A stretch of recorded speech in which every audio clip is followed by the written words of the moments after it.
Hello, hello. Oh yeah, you're right. I bet.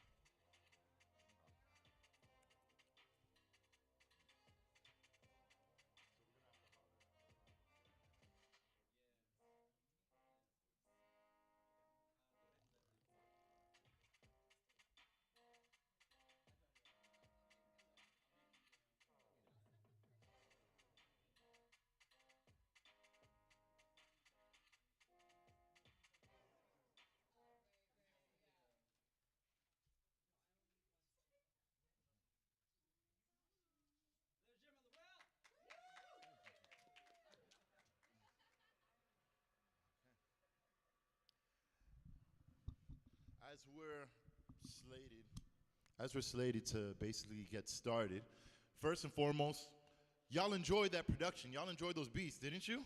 Yeah, yeah. Let's put our hand together for our brother Sam Chimes. You know what I mean? He's multifaceted, multidimensional individual. And with that being said, before we get started, I just want to know, did anyone actually happen to find a roll of $100 bills with an elastic band? No? No, no, not quite? Oh, okay, because I found the elastic band, but no, I didn't find the 100, yeah? Okay, all right. Okay, sweet. Beautiful. Well, thank you guys all for coming. You know, we all have something very much in common at this present moment. See, neither of y'all know what I'm about to say, but neither do I. I go by the name of Everton Dwight Campbell. I'm an actor, musician, a public speaker, and today I have the pleasure of being also your master of ceremony. Right? Shout out to Sam Chimes Media, or Miss Chimes Media, and Viv Theaters for putting this on today, because if it wasn't for either of those two, you know, coming together, we wouldn't be here. And y'all could be any, and then obviously, thank you guys for being here. As a matter of fact, can we give yourself a round of applause? Yeah. Thank you guys for being here. Because, I mean, you could be anywhere in the world, but you're here with we, and we appreciate that. Now, a few housekeeping things before we get into this evening's festivities, not trying to be too long-winded, right? The restrooms and concessions, well, I mean, you would have had to have been Stevie Wonder to not see the concessions right outside of our door, you know, but outside of that, the restroom is more so going towards the exit / entrance. If you happen to have any issues finding it or navigating it from over there, the staff here at VIF are more than welcome to assist you with that. All right, and last but not least, we would just ask if perhaps you guys can make a negotiation with your bladder. We understand that we're going to be here for a few hours. However, we intend on having a bit of a break on the hour. Each and every hour concludes. Right, yeah. So at that point in time, yeah, please feel free to re-up on your concessions, empty your bladder, you know, do your number one, your number two, whatever you got to do, you know what I mean? But we just ask that you, just for those who are watching or what have you, that they're not disturbed, you know? But then with that, I guess, yeah, let's get into it. So before we do get into it, I want to start with a brief land acknowledgement.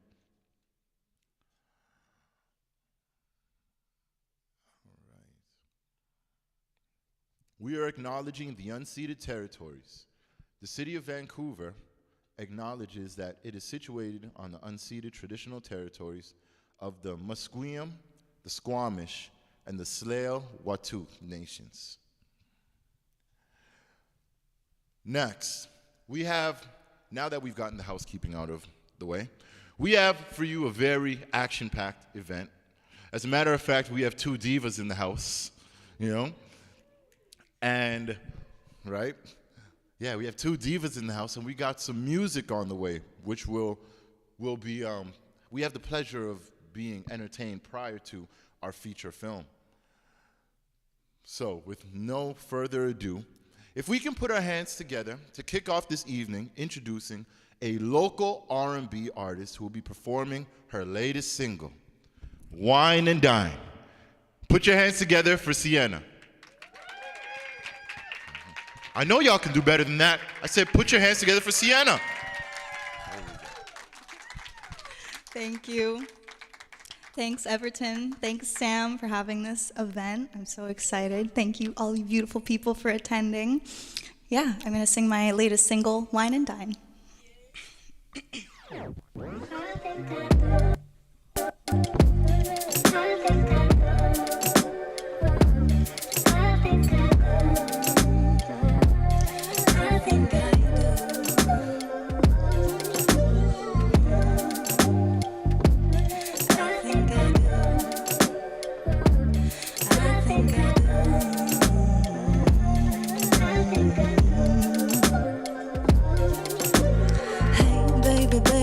What's your name? Care to come on over here and play with me? Oh, come and see. Hey, baby, why so shy? Standing over there like a big tough guy. Oh, please, just follow me.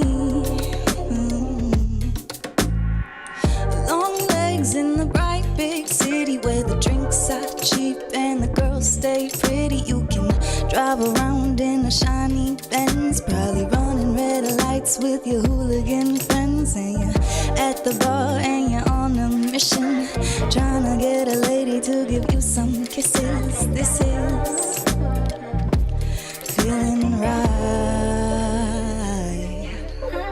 Wine and dining, baby, you're shining. You ever think I wanna be your diamond? Spend the day with you, not just the night, and have you loving on me all the time. And wine and dining, babe, you're shining. You ever think I wanna be your diamond? Spend the day with you, not just the night, and get all your loving on me all the time. And hey, baby, I think you're swell. Won't you take me back to your hotel? I hope that you can handle me all by yourself, 'cause with your permission I'll give you some help. And what we do alone you better not tell. If I catch you slipping I'll bid you farewell. Oh, you better tell your friends you're turning off for yourself tonight. Long legs in the bright big city where the drinks are cheap and the girls stay pretty. You can drive around in a shiny black Benz. Know you're running red lights with your hooligan friends, and you're on your knees and you're on a mission, trying to get a lady to grant all your wishes. This is feeling just right.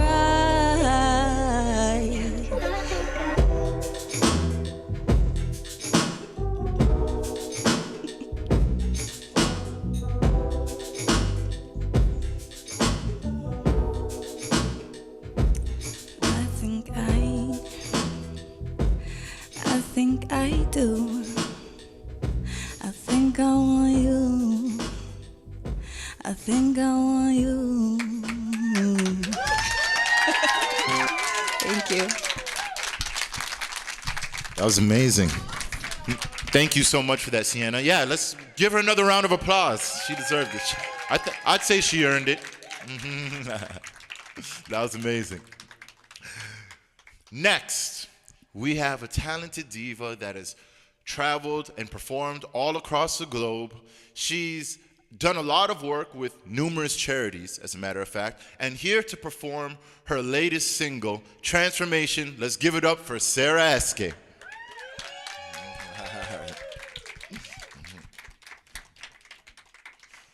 Come on now, we need more energy than that, guys.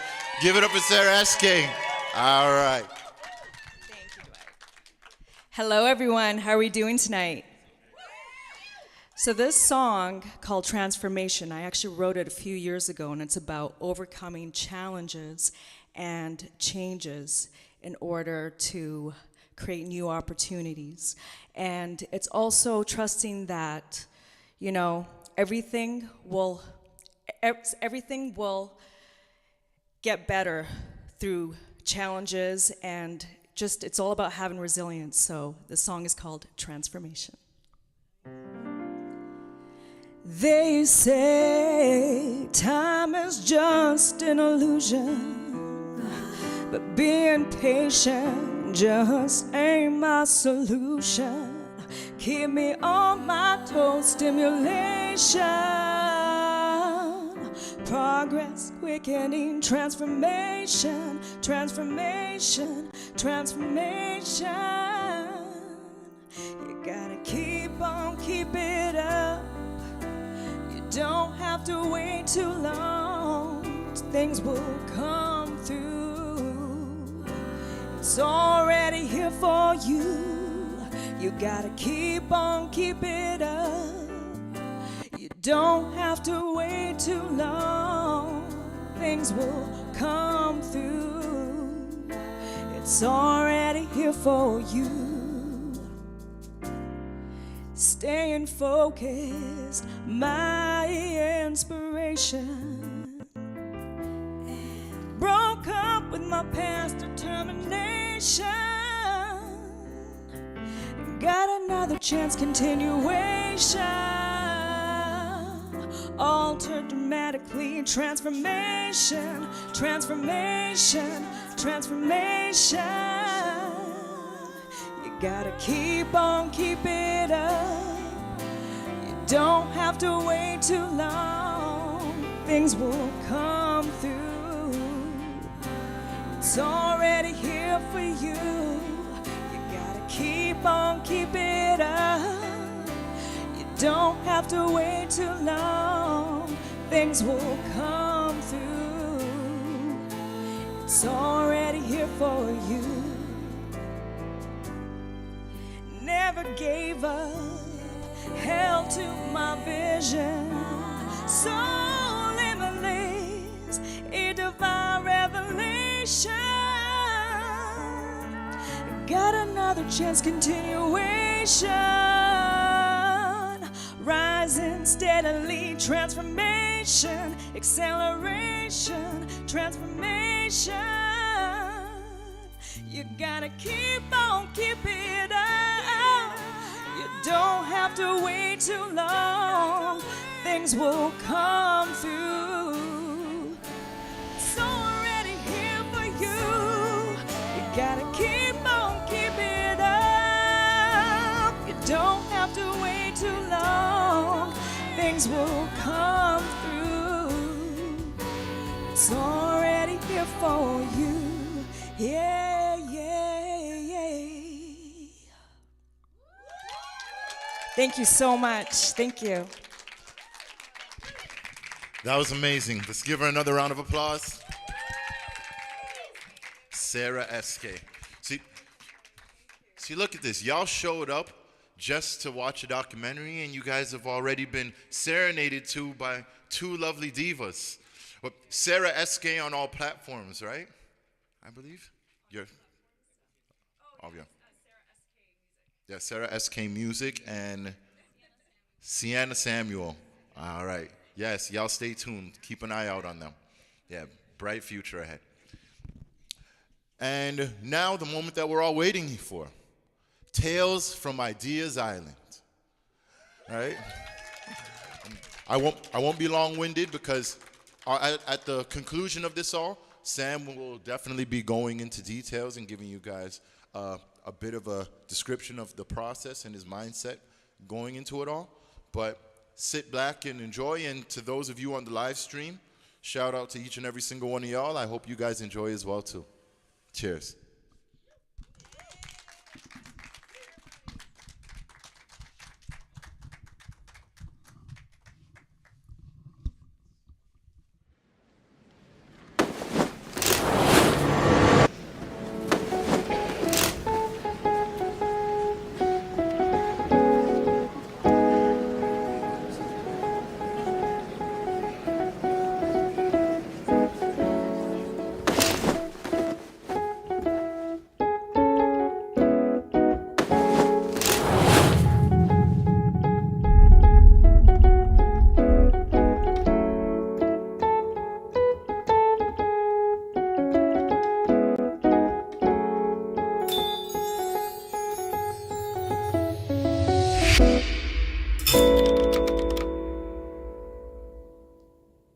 The island is a beautiful concept. It's a place where you go to do nothing so creativity can go through.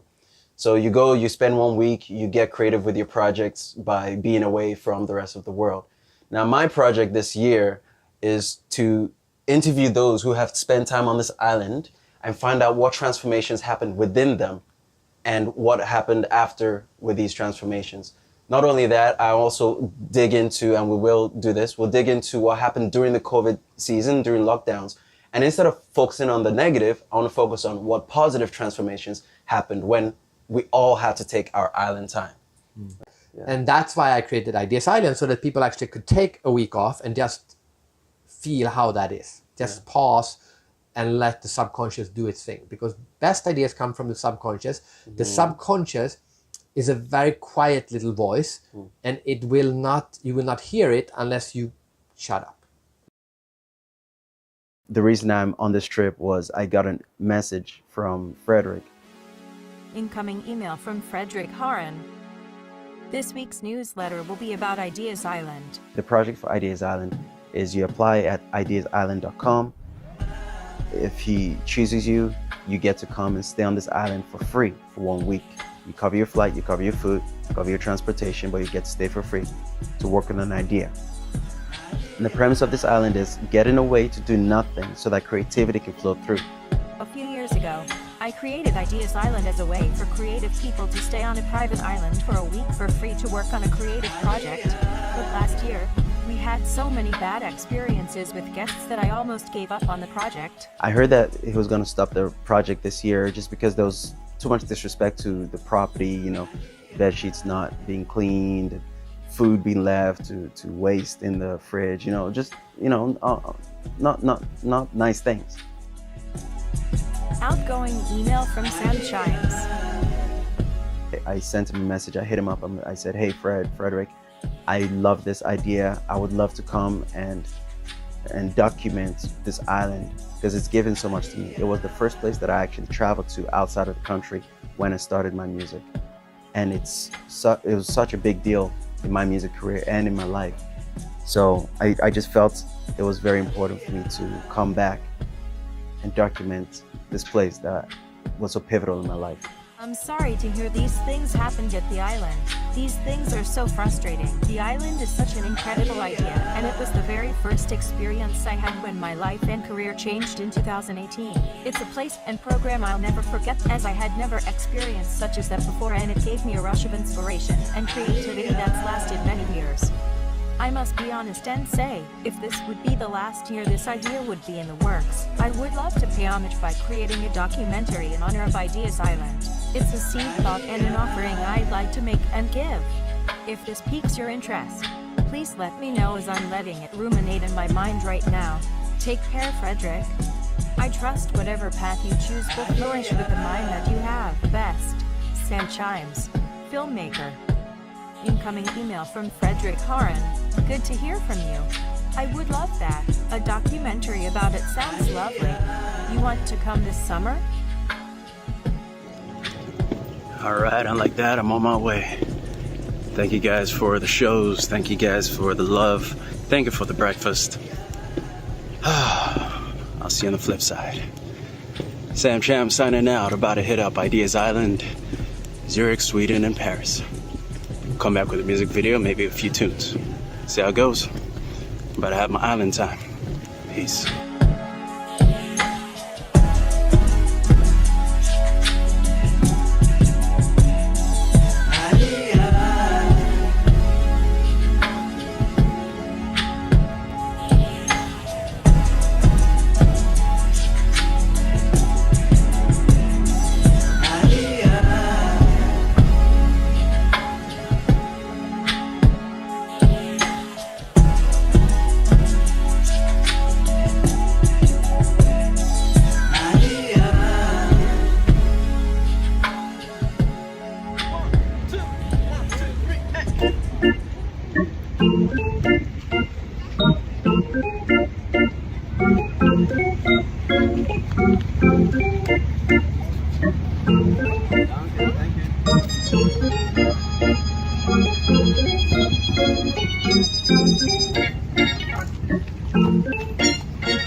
Put your hands together.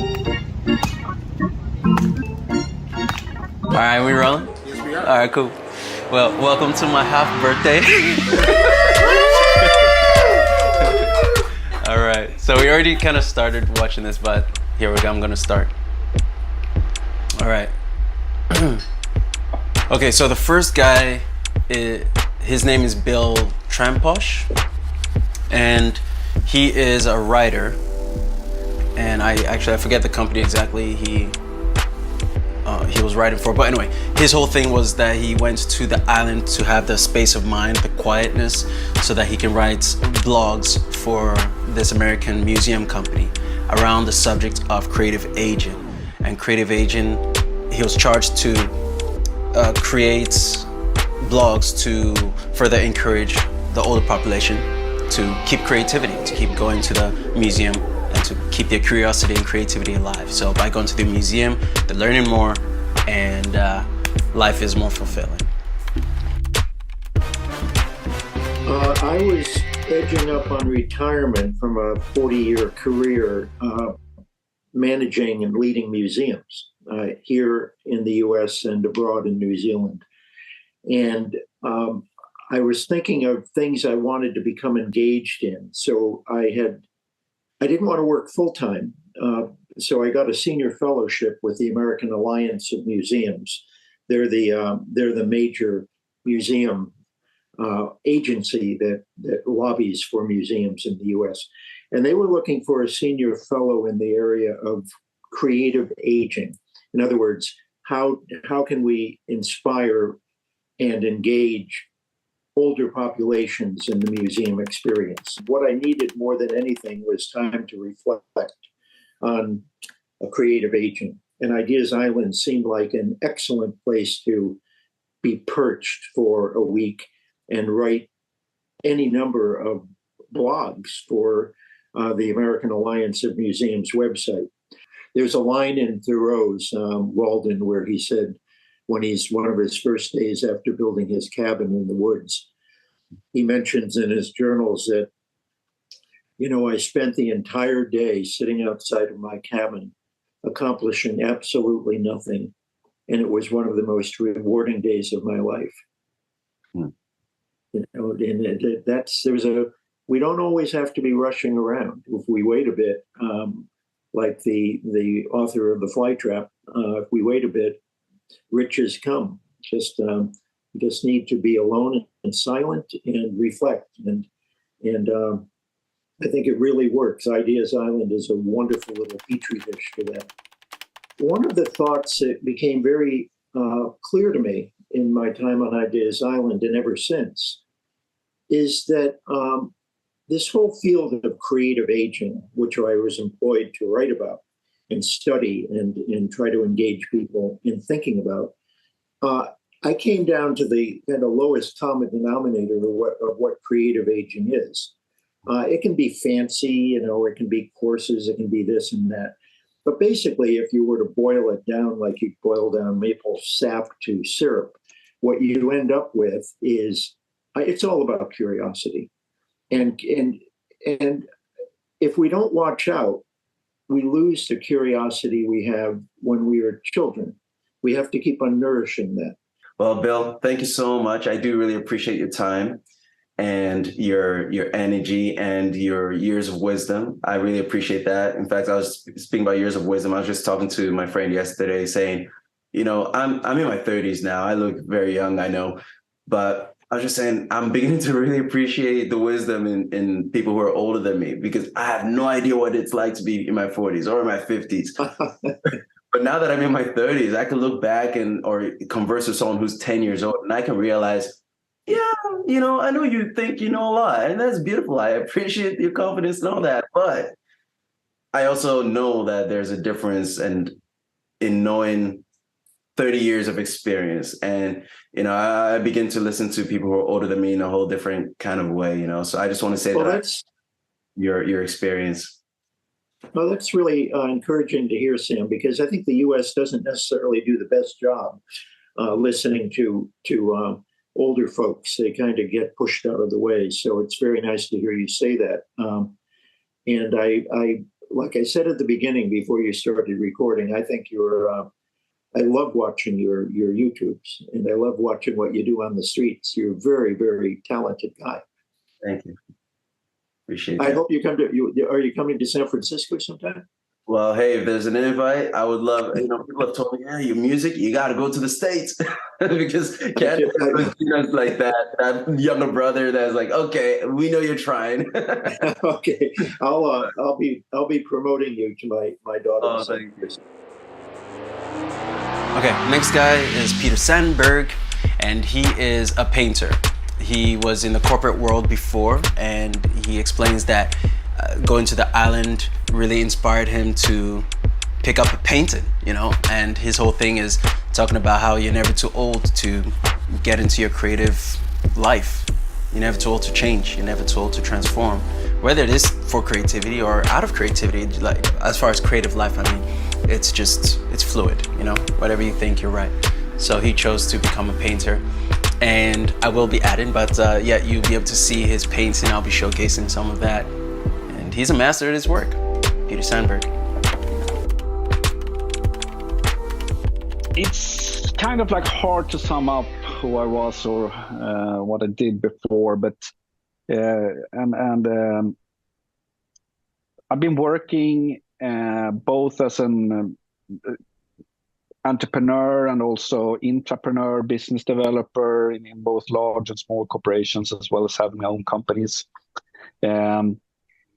So I guess sort of like I always had this drive to, create something. And but the big transformation for me has been afterwards, when sort of like I realized that, okay, I want to live a creative life.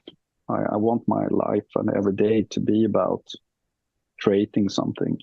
I like the phrase you're coining here, sort of like the island time. And that was certainly such an occasion. And I just want to say also that my 3 hours each evening, sort of like that has also been my island time that I created for myself. And I think it's within a lot of people blame that they don't do stuff. They blame it on, I don't have the time. But usually there's always time, even if it's just half an hour each day. If you write for half an hour each day, you will have a novel by the end of the year. But having said that, during COVID, I think I was, in a sense, really looking forward to, okay, I'll just lock myself in and I'll just, paint the whole day. But that fairly quickly became boring. And I thought sort of like, you could place me on a deserted island for a year and I wouldn't mind. But I was craving the social aspects of life much more than I thought myself. And it was really interesting after that whole period stopped and sort of like you go back to work, and my whole perspective on work changed. So now I feel like sort of like, okay, when I'm at home, I'm working and I go to work to play. Mm-hmm. If that makes sense. Yeah. So I go to work to meet other people and to create new ideas. The scenario came to my mind. I think it was a story that was told. There was an artist who was painting, and the neighbor came and said, "Oh, you're working hard. Oh, good job." He said, "No, I'm playing." And then he was sitting down, just staring at the painting. The neighbor said, "Wow, you're really relaxing. You're playing, huh?" It's like, "No, I'm working." I think it's the same thing, right? Yeah, it's like a lot of things going on in the mind, and we're observing, absorbing. And that's really where the work is, where our being is just digesting all this creativity. And then when it's time to express, now we're playing.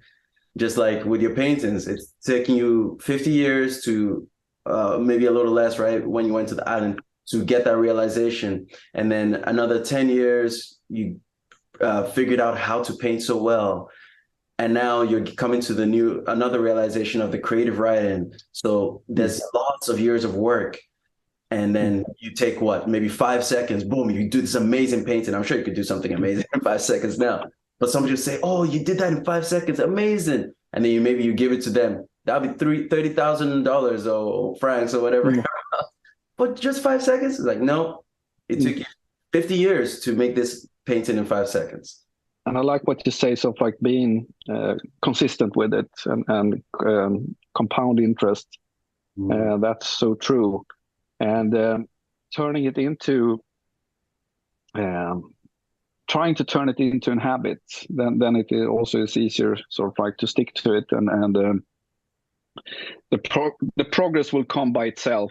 Really emphasize as well, maybe to people watching this, that it's never too late to start, because I started drawing and painting, or this course in the comics that I started with. It was the same year I turned 50. So, and I tell people sort of like it took me 50 years to come up with what I want to do for the next 50 years, and that's how I view it. Sort of like it's a long journey, but I'm in it for the long run, so to speak. And there's always, I mean, if you start, running marathons now at my age, you will, get better for the first couple of months or year maybe, but then will just be a slow decline until you die. But with painting, that's not the case. Sort of like there's this slow progress instead all the time. Nothing really captured my soul as much as art and painting. And I think if you feel the same about your music, good luck. You're one of the few blessed ones. Don't think you're ever too young. Just go at it. If you know you have an idea, just give it a shot. Just like a seed, it needs time to be watered. Maybe the idea isn't clear right off the bat, but then when you start, the door starts opening. Like you went to the island and then another door opened, right? You said you started painting. I had an earlier interview and the gentleman also said the same word, curiosity. Curiosity. And it seems like going to the island sparked a curiosity. And that's beautiful. Some people go to the island with an idea right off the bat. Well, the point of the island is you have an idea, but sometimes you have an idea and you go, but you're curious. And the island, its composition, something about getting away, it just further waters that curiosity, and the idea you started with can evolve. If you have an idea, and usually, ideas is all about, creating something or being creative. And you also have to do a lot of exploration, and you're seldom you're never sort of like spot on with a thing. Usually you have to do a lot of searching before sort of like that idea has finally sort of like manifested itself into the ideal shape that it should have or take, and that can take a long while occasionally. I think a lot of people they don't give themselves permission, or they don't take themselves seriously enough to actually go through with their idea. And me for sure. I mean, if someone would have told me even at that island, so like, well, Peter, you will be able to paint like this in 10 years time, I would just laugh them off and say, well, there's no way, I wish I could, but that's never going to happen. But it did. And somewhere along the way, sort of like when you start sort of like realizing that, well, I don't only want to get good at this, but maybe I even can get good at this, Once you realize that, then you owe it to yourself to actually, this is just my personal viewpoint, but so you owe it to yourself to actually become good at it. You really should, give it a go, give it a shot, and treat it like with the professionalism that it deserves. The greatest motivational quote I ever read, it was on this website, Quora, where people post questions, and the question was just that, sort of like, what is the most motivational quote you ever heard? And the most upvoted one was, it goes like this, or something like this. My greatest fear is that when I die and get to heaven, I get to meet the person I could have been. Huh. It's such a nice thing you're doing here, sort of like documenting and by that very process, basically promoting this unique concept of the idea islands. And Frederick is a unique guy. He thinks very differently from most other people, and he's also super curious and super creative. This whole thing with the idea islands is really worth spreading as much as possible. So thank you for doing this. This is Tales from Ideas Island, a place where you go for 1 week to do nothing to get creative. And Tales from Ideas Island is about finding those transformations and to inspire you. What could you do when you take your island time away from the hustle and bustle of the world and find your creativity?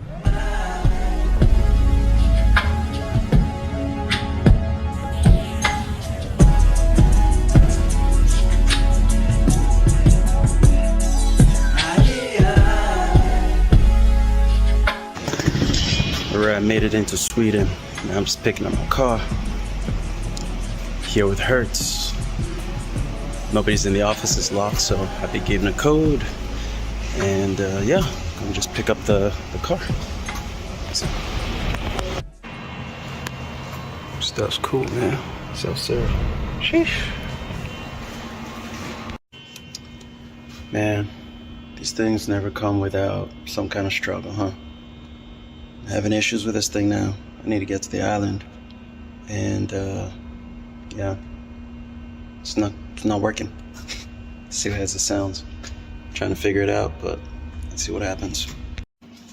All right, got the key. Got help from a lovely security guy. It was really nice, actually. And this is the baby for a week. Nice electric car here. Yeah. It's looking nice. It's looking nice. Oh yeah. Oh yes, Lord. Yeah. And here we go. I'm gonna go to Ideas Island. So next up is Marcy, and Marcy is from Afghanistan. She's a refugee actually from Afghanistan. She tells us her story, how she went from Afghanistan through Greece all the way into Sweden. And her whole thing is she went to Ideas Island so that, well, she was invited by a friend to Ideas Island. And when she went there, she found herself talking to herself again, becoming reacquainted with her child self. And she started writing a book. So she went to this island to further progress this book, having a quiet peace of mind and being in the right state of mind to get this book further developed. And this book is based on her own experience, and it's about having the perspective of a refugee. Speaking about being a refugee from the perspective of a refugee. It's a little different when you're a theorist or a scholar as opposed to someone who's actually being in the situation. So yeah, she comes with experience. So Ideas Island is a place where you go to get away, to let creativity flow, to work on an idea. You get to stay on this island for free for 1 week. So I'm about to go to this island. By the time you watch this, I would have gone and completed this project. But I'm documenting the transformations that happened to people who took that island time, that time away. And I'm also relating this actually to, well, what everyone's gone through in 2020, the COVID lockdowns, where everyone had to forcibly take their island time. So now instead of focusing on the negative transformations, I want to focus on the positive transformations. Last year, a friend of mine who has been there before, she just wrote to me, like, do you want to experience a new experience and be in a place far from your place, and to start writing your book, because I was stuck in the process. And she asked me if I want to join her. So I didn't have any idea that such an island existed. So she told me, do you want to join? I'm there alone and we will spend time just working on our ideas. And just because I was free and, you know, a private island sounds amazing. So I told her, sure, why not? I would love to. I came to Stockholm or to Sweden for about 8 years ago. And for me, having a normal life and then need to leave everything behind and come to a new country and taking this dangerous journey, that made me to another person. So just because I needed to go through this journey, when I came to Stockholm, I thought maybe people need to know more about it. And unfortunately, there are many different kind of judgments, you know, outside about the people who are coming to a new country and why people are leaving. And for me, to hearing that and knowing that the people have not enough information and knowledge about what we need to go through to come to a new country, and you know, it's different to be an immigrant than being a refugee. You have to leave everything behind in both cases. But when you're a refugee, you're forced to leave. It's not like you're choosing a new country and you want to come to Stockholm, Sweden, because, you know, I have a job, I'm going to study. You're leaving everything behind and coming to a new country. And for me to go through that as 19-year-old, it was huge because it made me to another person. And I thought, okay, I know that people here in Stockholm, I hear people talking about refugee in a very negative way, and people have no idea. Or when I'm talking to very nice people, they want to know more about it. And I thought, maybe I can write about it more in details. And what was very important for me was that I was the person who is writing down. I'm not a journalist. I'm not as good as journalists, but what I am good at is my story. I have been there. I was there. I saw everything, and I can write it with my feelings from my point of view. I was in Greece, and you know, for coming to Europe, the first country you go through is Greece. First is Turkey. If you're coming from Afghanistan, then Iran, Turkey, and then Greece. And when we were in Greece, I was with my family and my mom and my younger siblings, and there were many people from, as I told, different countries who were going to different countries to apply and seek for asylum. And I remember there were also people from Canada, there were people from Sweden, there were people from US, Spain, Germany, people who were there to help refugees who were there.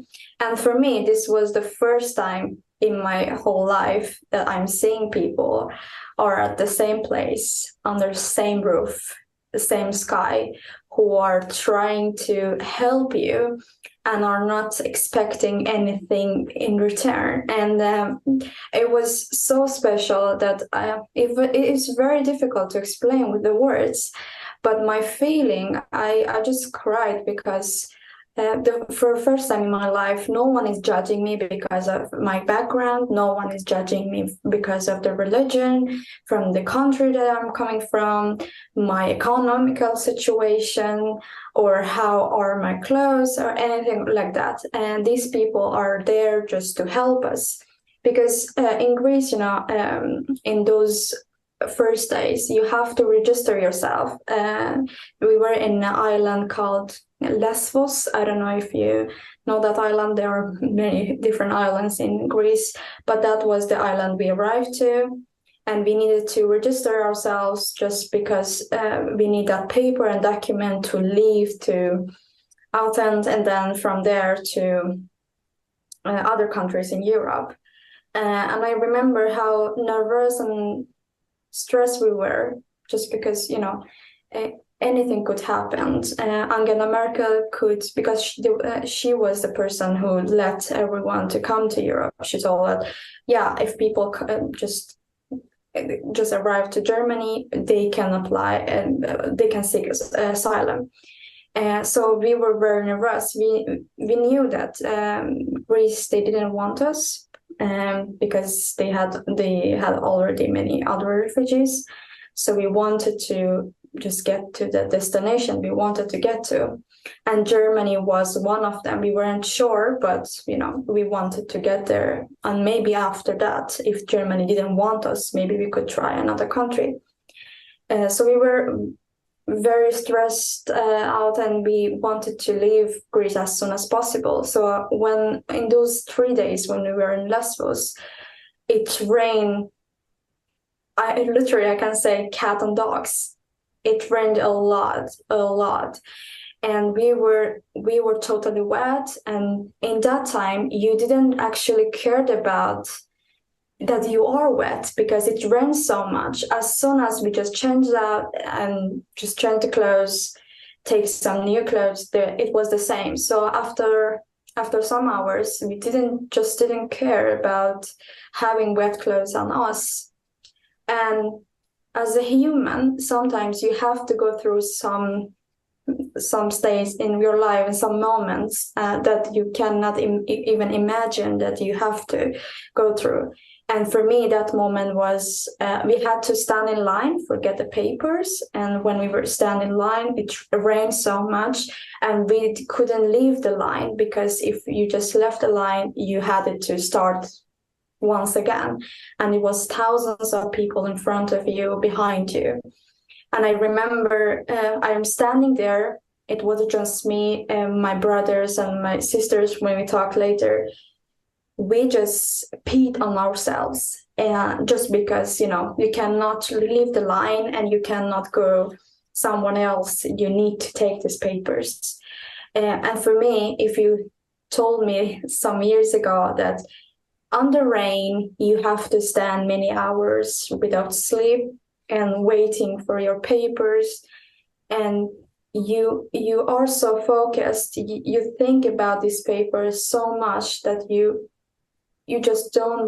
are not brave enough even to break the line and go somewhere else and pee and come back.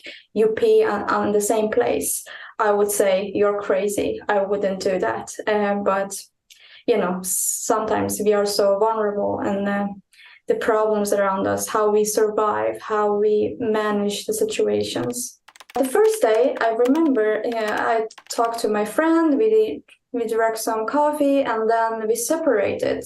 So she just went to one part of Ireland and I was in the other side. It's not that huge, but we found our places. And for me to just sit there, and I don't know what is it, but being close to water and the nature, somehow it just kickstarts something inside you. You are more excited, you want to start once again. And for me, being stuck for a long time, and now I really wanted to do something. So there was no pressure at all, but I felt like now being here, being focused, not being, distracted by other things, because there wasn't any television, and somehow I didn't even want to use my phone. I don't know if it was the location, if it was the, water surrounding the island. But the transformation that happened to me was that I went to myself and start talking to myself because when I was a child, I used to talk with myself. I still do, but not that much. I used to talk with myself and talk about ideas, things I wanted to do. And I felt in Ireland that feeling came back to me just because I was all alone. As I told them, my friend was there, but we were doing our own things. So for me, having that moment, that time was amazing. The book in English came out about a month ago. So right now the book publishing place is closed, so I cannot give you as much as information because I have to contact them and ask them which other places you can get the book. But the Swedish version came last year in October. So I had the release party, and I was very excited because all of the people who knew me were there also. And I also invited Friedrich, but he wasn't in Sweden at the moment with his family, so he couldn't attend the release party. But the Swedish version came last year, and English at the beginning of the summer. Yeah, I feel great. I mean, achieving and just doing a project, because many people starts a project, but not anyone finishes a project. So for me, it feels fantastic, and I'm very happy, and I'm ready to go back to Ireland actually, because I have some other ideas. To be honest, yeah. Reconnect with yourself, I can say. Yeah, try to reconnect. Think about yourself, and the island, I think, is a great place to be at if people have the opportunity to try it, because reconnecting with nature, with yourself, and to be disconnected from the social media and the world around you, even if it's a week or some days, will do a huge thing. Next up is Gary Linehan, and I have a personal connection with Gary because, like I explained in the video, I had a crazy car accident that happened when I first met with Human Garage, and he has a crazy story how he's the $0 to $50 million business building guy, and he had multiple businesses, and his health was failing due to certain circumstances, and through that pushed him to find balance in connecting his health, finding his healing, and connecting that with his business. And Human Garage was born out of that. So he shares his story and talks about the philosophies of Human Garage. The philosophy, which is fashion maneuvers, and Human Garage is the vehicle through which he shares the philosophy of Human Garage. And I myself, Sam Chimes, definitely approve, and I've been through Human Garage myself, and yeah, I was able to find healing like way faster than I would have if I hadn't found Human Garage at the right time. Human Garage is a movement. Fascial maneuvers is a philosophy of how to help the body heal and move the body. Human Garage is a movement of getting fascial maneuvers out, and that's already done. So there's nothing on the planet that could stop it right now. Right now, we just hit a turning point where basically we're roughly about 15% of the natural health conversation anywhere on the planet in 80 countries. So it's at that standpoint. That's why I said we're at a point where it's in culture now. It's being taught in schools. It's being taught to kids. It's being taught to relieve trauma and stress.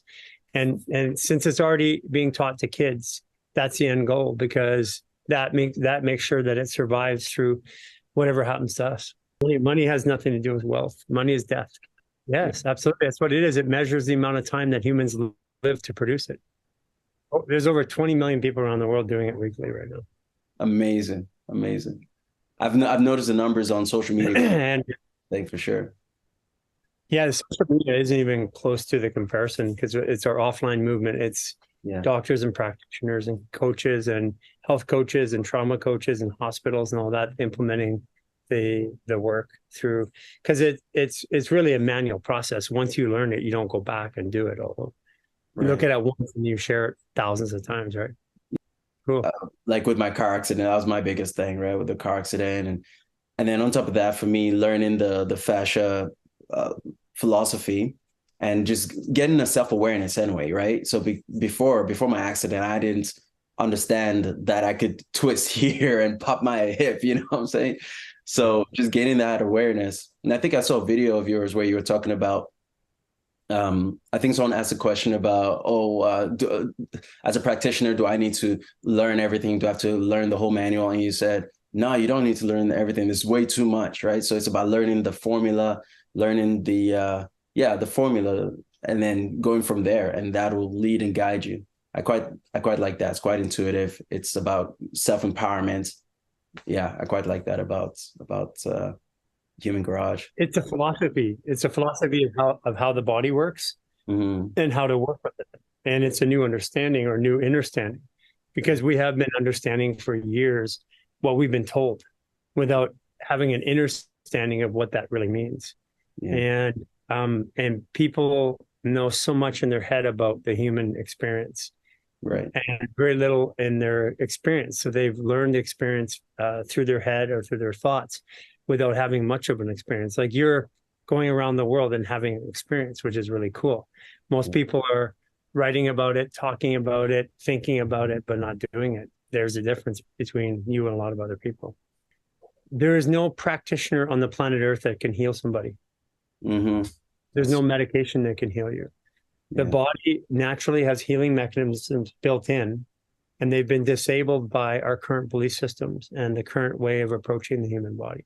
So it's really simply, you are meant to heal. And what's stopping us is the rules and understanding of what the body is today and how it works. It wasn't an event or a thing. It was a accumulation of events in my life where 35 years ago, I was an athlete. And well, even before that, if we go back 42 years ago, I got injured, and that's where it started off. I literally got kicked in the balls by a woman or girl. And that started a series of lower back issues that culminated into a professional issue as a bodybuilder, and falling under a squat, which then put me in a pain cycle, and 20 years of trying to resolve chronic pain in my own body. Chronic pain was, like a 2 to a 4 for a lot of years. I could work with it. I could just work out. It wasn't that bad. I got over it. Like, it's not that bad. I can keep moving forward. That was the the general thought. Fast forward another decade later, and it was like, now it's a 4 to 6, and sometimes up to a 9. And it's starting to impact my daily life and function. During that time, I'd gone to practitioners, always from chiropractics to naturopathic to holistic healers to ART specialists to everything you can imagine at that time. And as it got worse, and as I grew in my business world, I had a fair amount of money, so I was spending my money trying to resolve the problem with money. So I'd spent about $2.5 million over 20 years trying to resolve something. And I had a turning point when I had a disagreement with the U.S. government on encryption or rights to privacy. And I was a whistleblower in 2005, and I came out on the U.S. government. They detained me for 27 months and held me as a terrorist. And in that period of time, my 4 to 6 to 9 pain became a 7, 8, 9 pain 24/7. And when I was released and we finally went our separate ways, that put me in a cycle back into this world with at that time no money anymore, because my business was hundreds of millions of dollars was destroyed, but I'm left with the pain in my body. So started Human Garage, taking a practitioner that had helped me get out of pain, and actually it was the Rubenstein Center. Took a practitioner who had no business acumen and used my business skill to help market them and build the Rubenstein Center. When that therapy that had helped me stopped working, I wanted to bring in other modalities, and that practitioner, that PhD, didn't want to, so that's where we split. And I started the Human Garage at that time with one person and my ex-wife. And we started bringing practitioners around us to try and figure out this problem with the body, because I'd been to every form of medicine, every form of care. I'd spent 20 years learning alongside these people, paying them a lot of money, and nothing was working. So I figured if I could understand what they knew about the body, maybe I can understand why it didn't work for me. I just didn't believe that I was unfixable. So that's how Human Garage started. It was literally defensive mechanism. I needed therapy. I knew I needed it 3 to 5 to 7 times a week. And there's no way I could live my life and go out and have a business life and still get therapy, 3 to 5 to 7 times a week. Those two worlds didn't exist. So I had to combine them and turn my need for therapy into a business. And that's how it started. And it grew over the course of 7 years into the largest multidiscipline practice on the planet in California, where we had every form of therapy coming in, everything from a rabbi who blew smoke on you to a functional medicine doctor, psychiatrist, cardiologist, to body workers and energy healers and all that, working with one common belief system around this part of the body that we call fascia. And that came to a sharp and abrupt end in 2019 when I had a vision that the problem wasn't the therapies, the problem was the way that all those things are interacting with us. I realized that you can't fix somebody who thinks they're broken. And I identified as being broken. And so the only way to fix me was to stop identifying with being broken, which means I had to stop going to other people, telling them I'm broken, needing to get fixed. So that was the beginning of the journey of what's now Fascial Maneuvers, which is a self-care program which you can do yourself, which you've experienced. Hold on a second. There were lockdowns? There were lockdowns. Some people I don't remember being locked down. Do you remember being locked down? I mean, I was doing my thing. There you go. I mean, so a lockdown is only a lockdown if I agree to it, like electronically. You can't lock. You can put concrete over grass, but grass will go through the concrete. Yeah. So, and the only way that grass doesn't go through the concrete is unless it dies or doesn't want to. Yeah. So I didn't see it as a lockdown, but during that period of time, other people did. So it was the first time in my life since I was 9 years old I didn't work. So it gave me a chance to have reflection and healing. So it was really about me healing me. So during that period of time, and part of it was, I had this insane desire to solve this problem in the human body. And for once I couldn't do anything about it. So if I couldn't do anything about it, I'm like, okay, well, it's like I'm snowed in. I'll just take care of me. I'll figure it out. So that's what I did during the lockdown is I self-reflected. And I had two other people to do it with, Jason and Cynthia. I was looking to learn how to, at the time, to trust the flow because I had built my world around rules and logic, controlling everything. I, built companies my whole life. $0 to $50 million was my specialty. And all of a sudden I'm in a spot where I'm now having to believe that things are going to be okay, not have a forecast and have a backup plan and have a backup plan to the backup plan. Yeah. That can be a very shifting and scary thing to a structured business mind, right? Yeah, it was scary. Yeah, it was not just scary. It was like terror because I built my whole world around understanding the parameters in which I lived in and being able to control them. And all of a sudden I couldn't control the external parameters around me. I believe everybody in this next couple of years is going to come to that same, I always say come to Jesus, but they're all going to come to that same conclusion. They're going to have to face it. That's part of what this journey is about right now. The only thing you can do with a shifting landscape is to make sure that you're good, because what comes through this is opportunity. This is arbitrage, and arbitrage comes the greatest opportunities in life. But to have an opportunity, I have to be present, because if I'm unstressed, I only see the job of stress is to narrow the focus of an individual and to one solution. Eventually, stress unhandled becomes suicide, because I only see one solution is I can't be here anymore. And so the idea is to keep the body out of stress by doing something on a daily basis that takes the body and heals it or helps it remove the stress. Making sure that they're in nature, taking care of themselves. So when the opportunity to move and change comes, they're able to see it and capitalize on it. That's the one thing that people can do. There's nothing else we can do. We can't control what's being put in the skies. We can't control what's being put in our food. We can control a little bit of it, but for the most part, it comes down to self-care. If I take care of me, when I need to do something, I'll know what to do. If I don't take care of me, when I need to do something, I'm going to turn to somebody else to tell me what to do.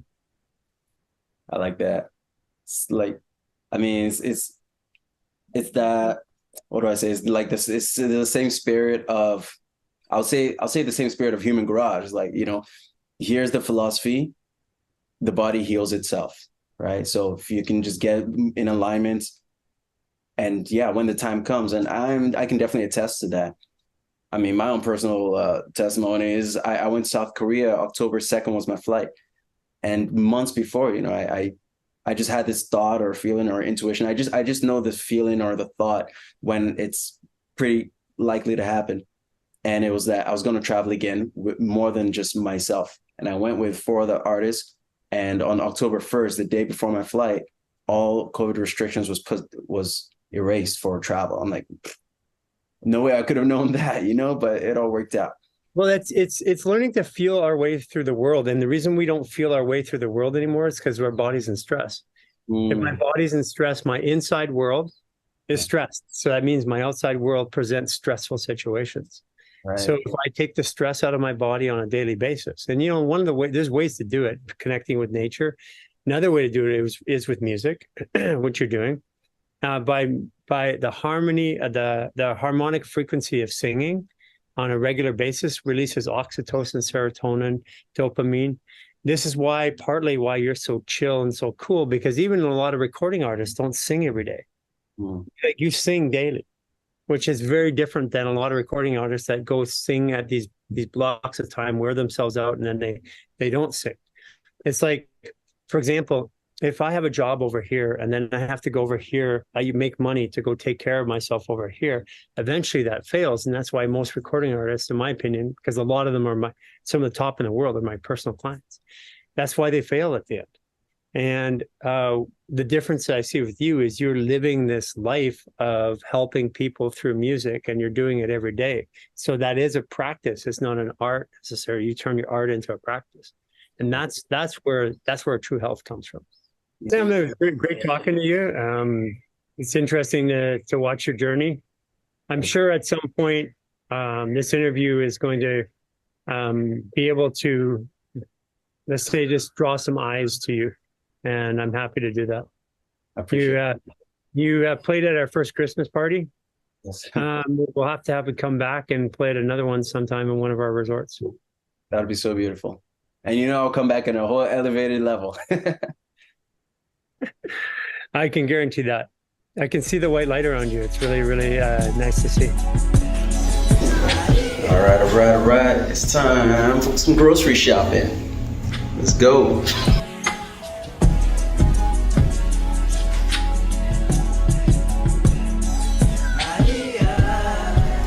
All right. I got my groceries.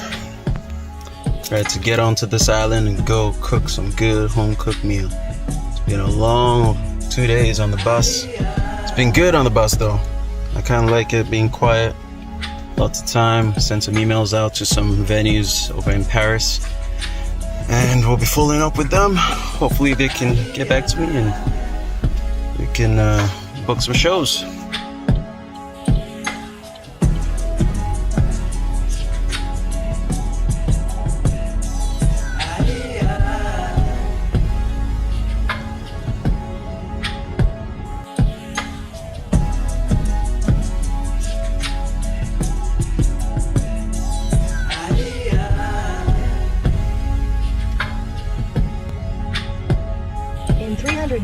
Continue straight onto Hiller's Jonas Bay. All right, I just arrived. It's super dark, so you'll see it in the morning. Oh yeah.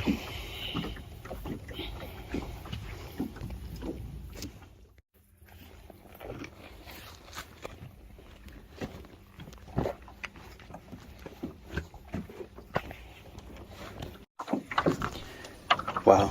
It is dark out here, but I just gotta say it's amazing to be out here again. I'm right now in the middle of the water. Just rolling my way over to the island. Like I said, we'll see more in the daytime. You can hear some music in the background. That sounds so dope. Wish I knew what that was. I'd love to be DJing that. Anyway, I'm gonna get over now. I'm hungry.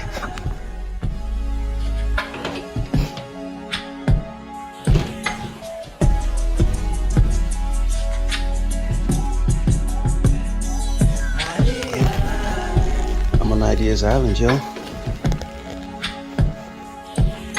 mean, we'll see more in the daytime, but that's my boat for the week. Everybody's got this going on. So awesome. Oh yeah, we got them groceries. Woo! It's time to eat some. Yeah. All right. So here we are in Ideas Island, where I'm in the cabin, And when you come in, coming through those sliding doors there, actually all these doors all slide open. And oh my God, it's so beautiful. I noticed actually that they've turned this table another way, which makes more sense, right? Got a little dining section. All right, got yourself some chandeliers. Okay. Oh yeah, this is the place where I remember I sat right here. This was 5 years ago.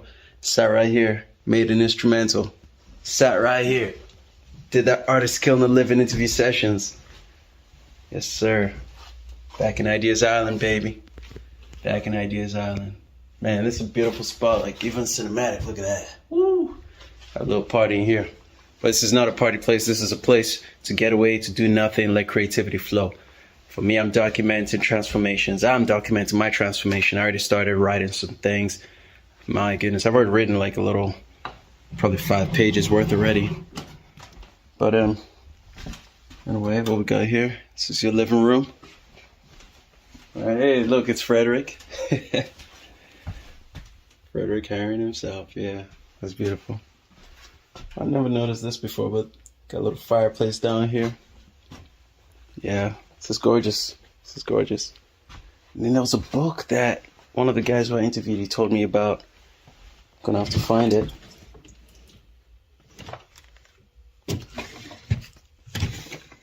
I'm sure I'll find it somewhere. Anyway, when I find it, I'll show you. All right. Well, that's it for now. I'm gonna shower. Maybe I'll shower in the lake. I don't know. Wherever, whatever. I'm gonna clean up and get eaten, and then just, you know, zone out, vibe out, take a moment to just be grateful to the universe for bringing me here again. Last time I was in this room, laying down. Let's go check it out together. The first time we've seen this. I'm gonna take my shoes off here. Do the Canadian style. I think I was in one of these rooms. Yeah. So here's a room. That's where I slept. Got yourself some more. Got some sheets. This is nice. Oh, good. It's good. Towels and everything. Oh. This is great for an Airbnb. It's actually up on Airbnb. So if you want to come and stay outside of the project time, you definitely can. Yeah. 1, 2, 3 rooms, I believe. Oh, look, bunk bed. So you got 1, 2, 3, 4 beds. And you got a living room, really. You could sleep there if you wanted. In the morning, we'll go check out the outside. Oh, yeah, you got yourself some cups and whatnot. Some books. The idea book. Woo! Business books of all time. What? 150 pages about ideas. 150 empty pages for your own ideas. An idea book. Yo, this is Ideas Island, y'all. This is Ideas Island. Wow. What is this? Dang, look at that. The grass is greener on your own side. Wisdom. Come on now. About squeezle and other words. What? All right. All right. Yes. That's it. What? Frederick has a book. One World, One Company. Wow. And he's the author of the idea book, included in the 100 best business books of all time. Frederick, I didn't know this. This is cool, man. Wow. Now that's amazing. I'm actually excited to interview Frederick as well. So this is Frederick's book. Guys, you could do it. You can do it. Last time I came, I didn't really take time to check these books. The Universe Has Your Back. Gabrielle Bernstein. Wow. Transform Fear to Faith. Wow. Wow. This is cool. I almost just want to just chill and just read all this stuff. Anyway, I gotta stop this video. Okay, well, there you have it. Ideas Island. Freaking amazing. All right, drone day. Took the baby out, the DJI Spark, and we went over there. It was so nice. The sun actually finally came out. And yeah, this baby went all the way up and got some good shots, some moving shots. I caught the Swedish flag over there, and did like a little pan and shot into this place here. It was gorgeous. It really looked nice. So I'm currently uploading to the online folder, and then I'm gonna post it up on Instagram so people can see. But I'm super proud of this. Something crazy happened though. I got the second battery in because the first one was dead and got a lot of shots with that. But second battery, I gotta figure like how much time it requires or how much time the battery stays alive. But I went all the way up. I went, in around just here, and oh my God. Then the low battery signal started going. I just tried to get one last shot, just coming in to see the boats, right? So coming in over the boat and then seeing the cabin. And he got in, and then all of a sudden it's like, oh, return home. So I hit return home. I forgot that when it says return home and I choose that, it takes it up like 50 meters or something and then goes home. Now, I don't know if you can see, but there's lots of trees over here, and this thing went right through the leaves. Boy, I was kind of freaked out. And then on top of that, then I lost signal. I got the generator going, so I couldn't even hear the drone. Oh man, I freaked out in my heart, in my mind for half a second. And I guess the thing went all the way up, and then it lost signal, and I was trying to find it, trying to move it. The video on my phone froze as well. And anyway, thank goodness it kind of went over here, and then it was going down towards the water. I was like, oh boy, what's going on here? Finally, I walked close and under it, and it started coming down, and yeah, it's here. Crazy. Anyway, so yeah, that's that. Be careful with your drone. Heed the warnings. That's my message.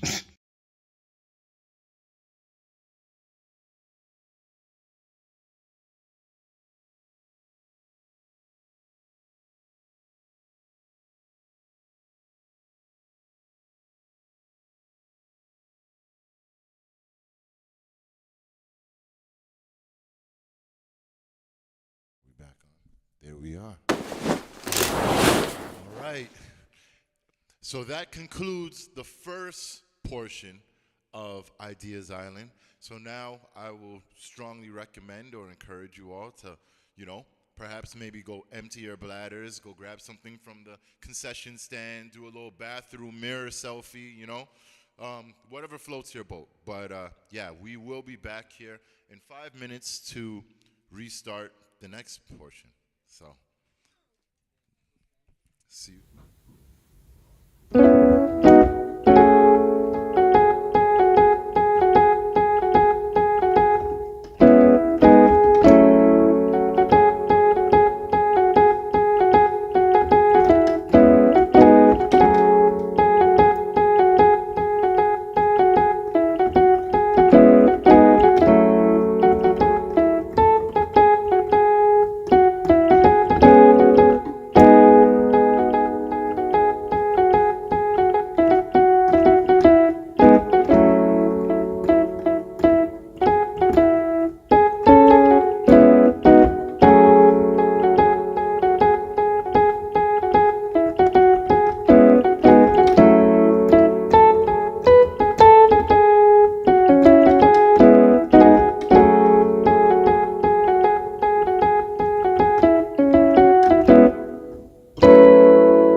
do so before you leave, or perhaps at the end of this set. All right. Okay. Yeah. So we'll be. Yeah. So I guess we're now ready to start the next video. It looks like a few people are not back as of yet, but hey, they'll join when they join, I guess. Yeah. So. Yeah. Exactly. Right. Okay. All right. Sweet. Well, back to our regular scheduled program.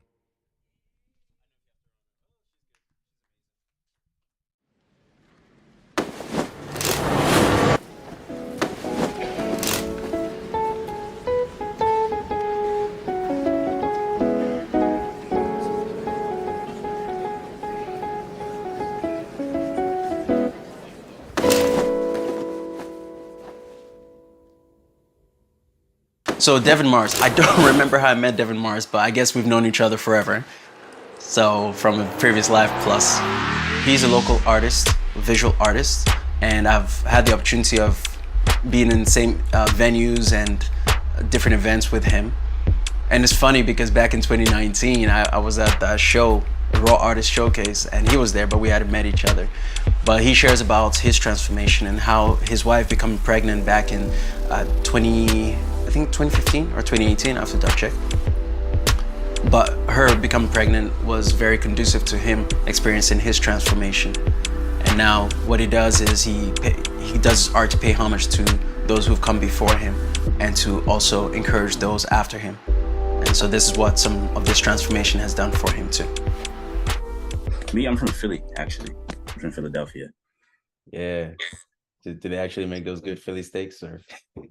Yeah, but come on, man. You already know. There's no hype about it, man. It's the real deal.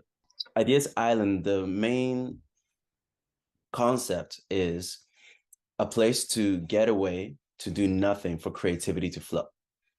All right, that's the thesis. Okay. And it's owned by a global world speaker. His name is Frederick Harren, and he's local in Sweden. There, he owns 3 islands actually. Okay. And so yeah, he opened up one of the islands, and what happens is we go on ideasisland.com, apply. Maybe it's something maybe in the future you may want to even look into, but you apply online, ideasisland.com, and after, I don't know, for me, I think it took about 7 years before I heard back. But yeah, once he sees your stuff, chooses you, then he invites you, gives you 1 week to choose, and then you get to stay there for free. And you just pay for your flights, pay for your food, and yeah, you get the whole island to yourself. I am a 29-year-old visual artist from Philadelphia, living out here in Vancouver. I've been living out here on and off since 2017, but I became a permanent resident in 2021. So I have my lovely wife and my daughter living here with me. My wife's not from here, but she has been living here for a while, but my daughter was born here. And essentially everything that I'm doing with my art is just to pay homage to those who came before me, because I'm inspired by many different walks of life.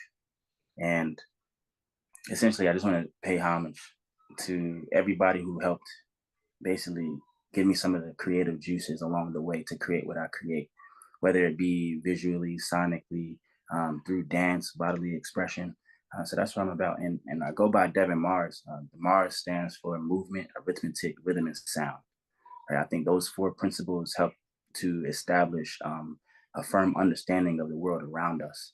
Hip hop is a metaphysical tool that we can utilize for our, to basically break the chains of our own oppression. And so I still write things on actual paper. I have like 3-4 notebooks in the closet right now. Like I still write on paper. I like to touch things, and I like the texture of things, right? So there's not anything that I do that's really digital.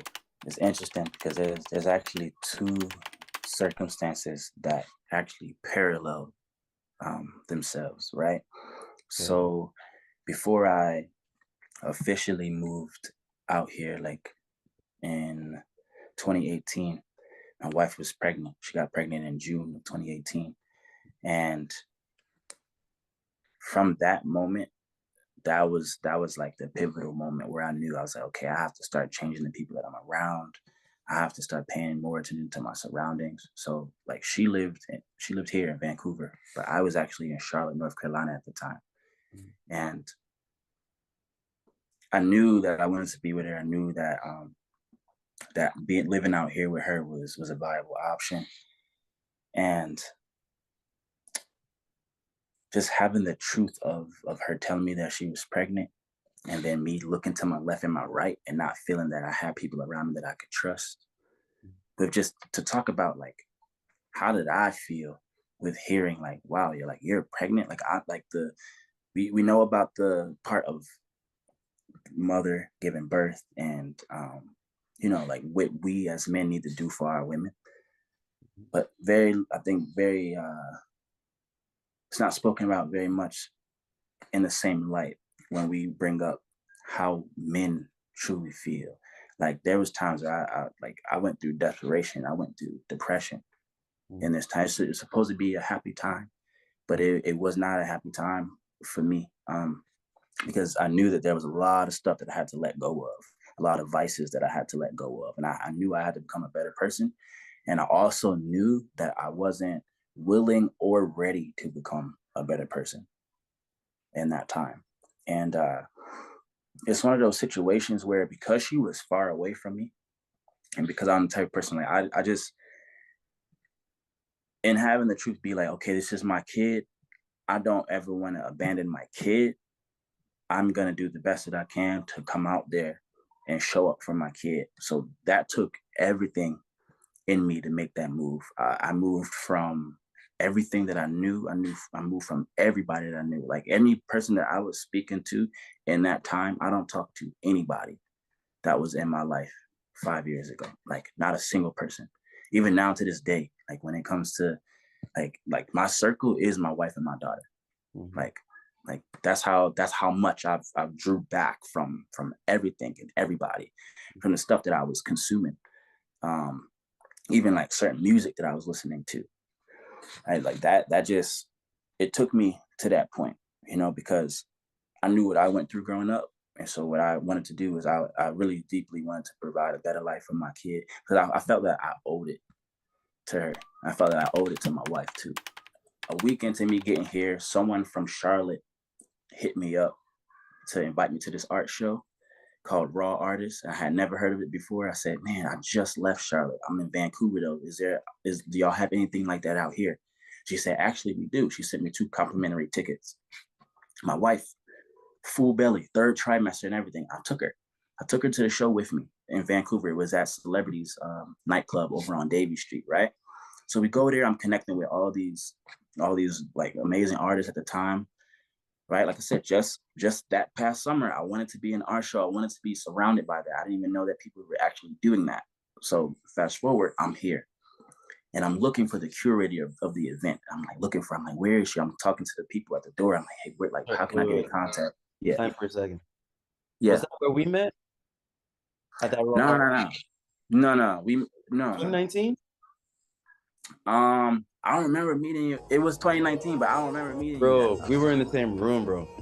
Really? I had locks at the time, though. I had really long locks, and my pants had black skinny jeans with flames on them.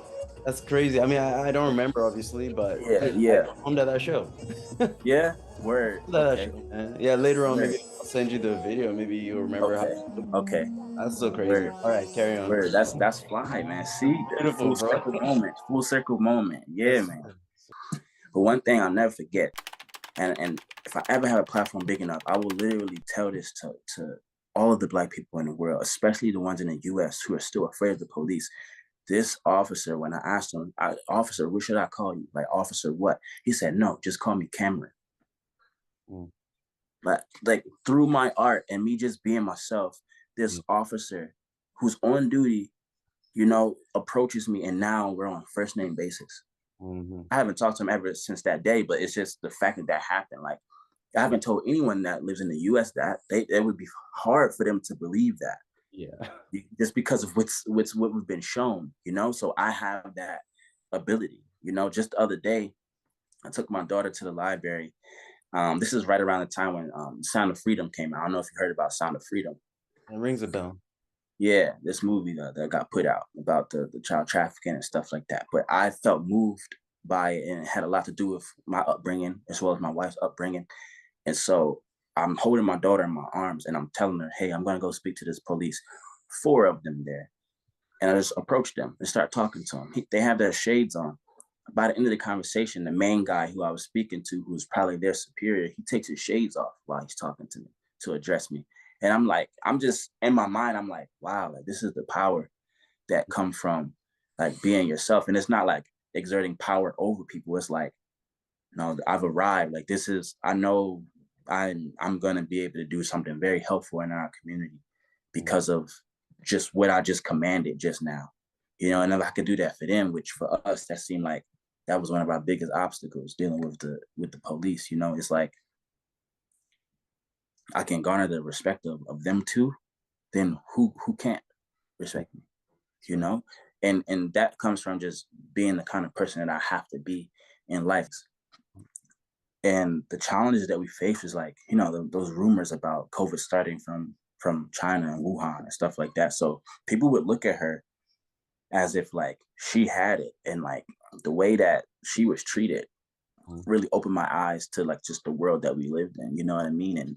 And that was the first time I started seeing like Black people were like taking advantage of Asian people, like beating up like old Asian men and women and stuff like that. Like, so that was like at that same time we had stop the what was it? Stop Asian Hate was coming out at that time, right? So there was a lot of things that were integral in my household that I really had to open my eyes up and open my heart and my mind up to, you know what I mean? To just see how we didn't need to keep living that way, but also to build a foundation so that when we came out of COVID, we can kind of live life normally again, that something is strong enough that's been built that we don't have to slip back into or regress back into the way that we were living before.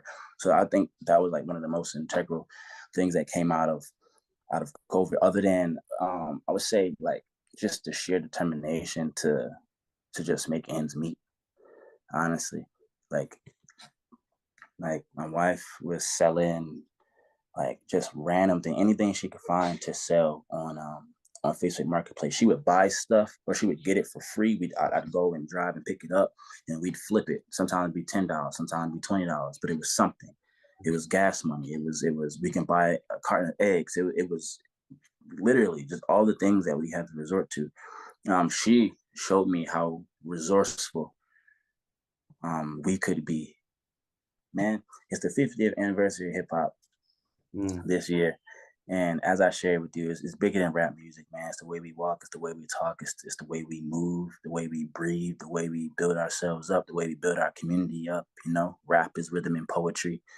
And yeah, we're alive, man. Hip hop is alive.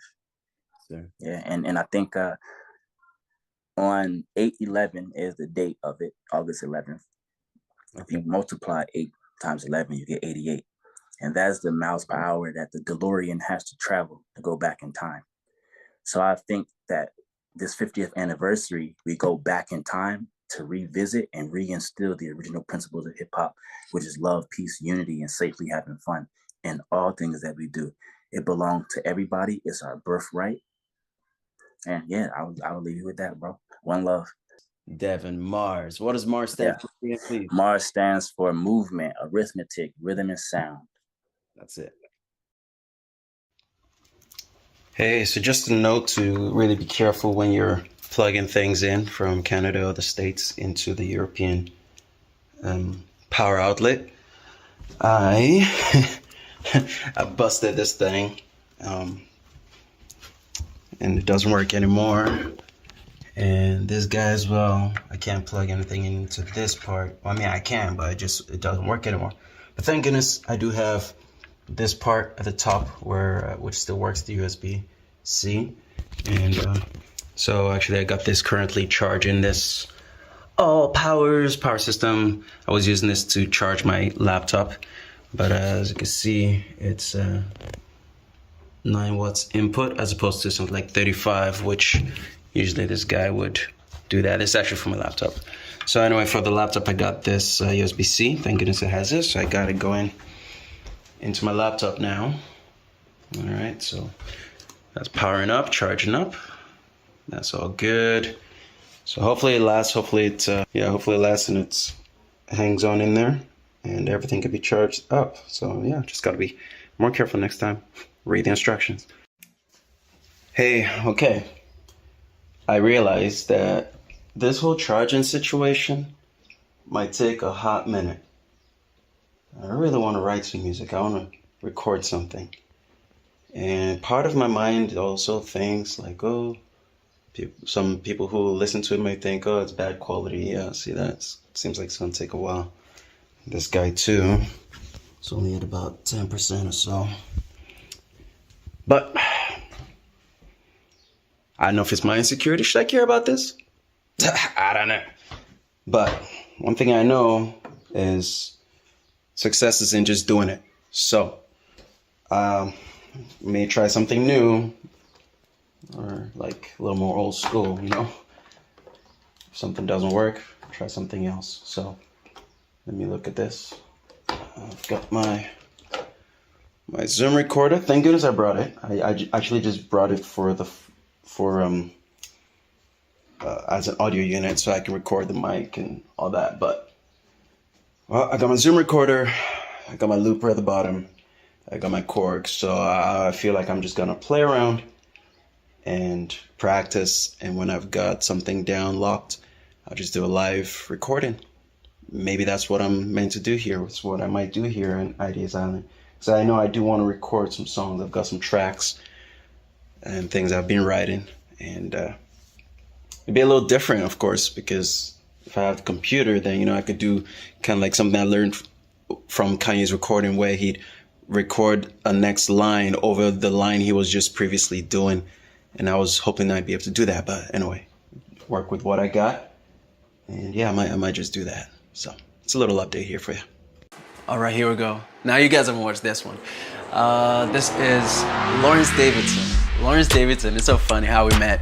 I was DJing for Divinity DJs at Stanley Park, and the officiant was there chilling, just cool, It didn't look very scary to approach. So, I said hi, and he said hi, and then we were friends, happily ever after.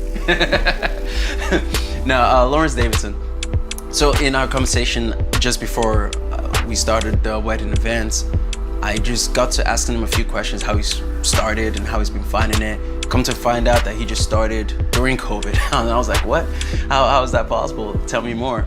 And I got really intrigued, so I invited him actually. I told him about Tales from Ideas Island, invited him, and he shares about his island times, the time he had to change from the work he used to do, and by luck of the draw was found to do this efficient work. And I'm quite intrigued and impressed with also the story he tells about his wife's island time, how she creates this bubble, right? They're both busy, but she has ways of creating these little pockets of time where they can have their couple bubble. I think it's important in couples to have that time, space, even for self, to find that time and space, and that is that island time. So yeah, he shares his story and the things he went through COVID and and all the island time elevating his whole life. So I'm Lawrence Davidson. I am currently an officiant in Vancouver. I am a budding novelist and screenwriter, and I work in a lot of literary fields and avenues. So trying to think about this, I was living in a small apartment on my own, and I worked for a video game company doing customer service, and it was fine.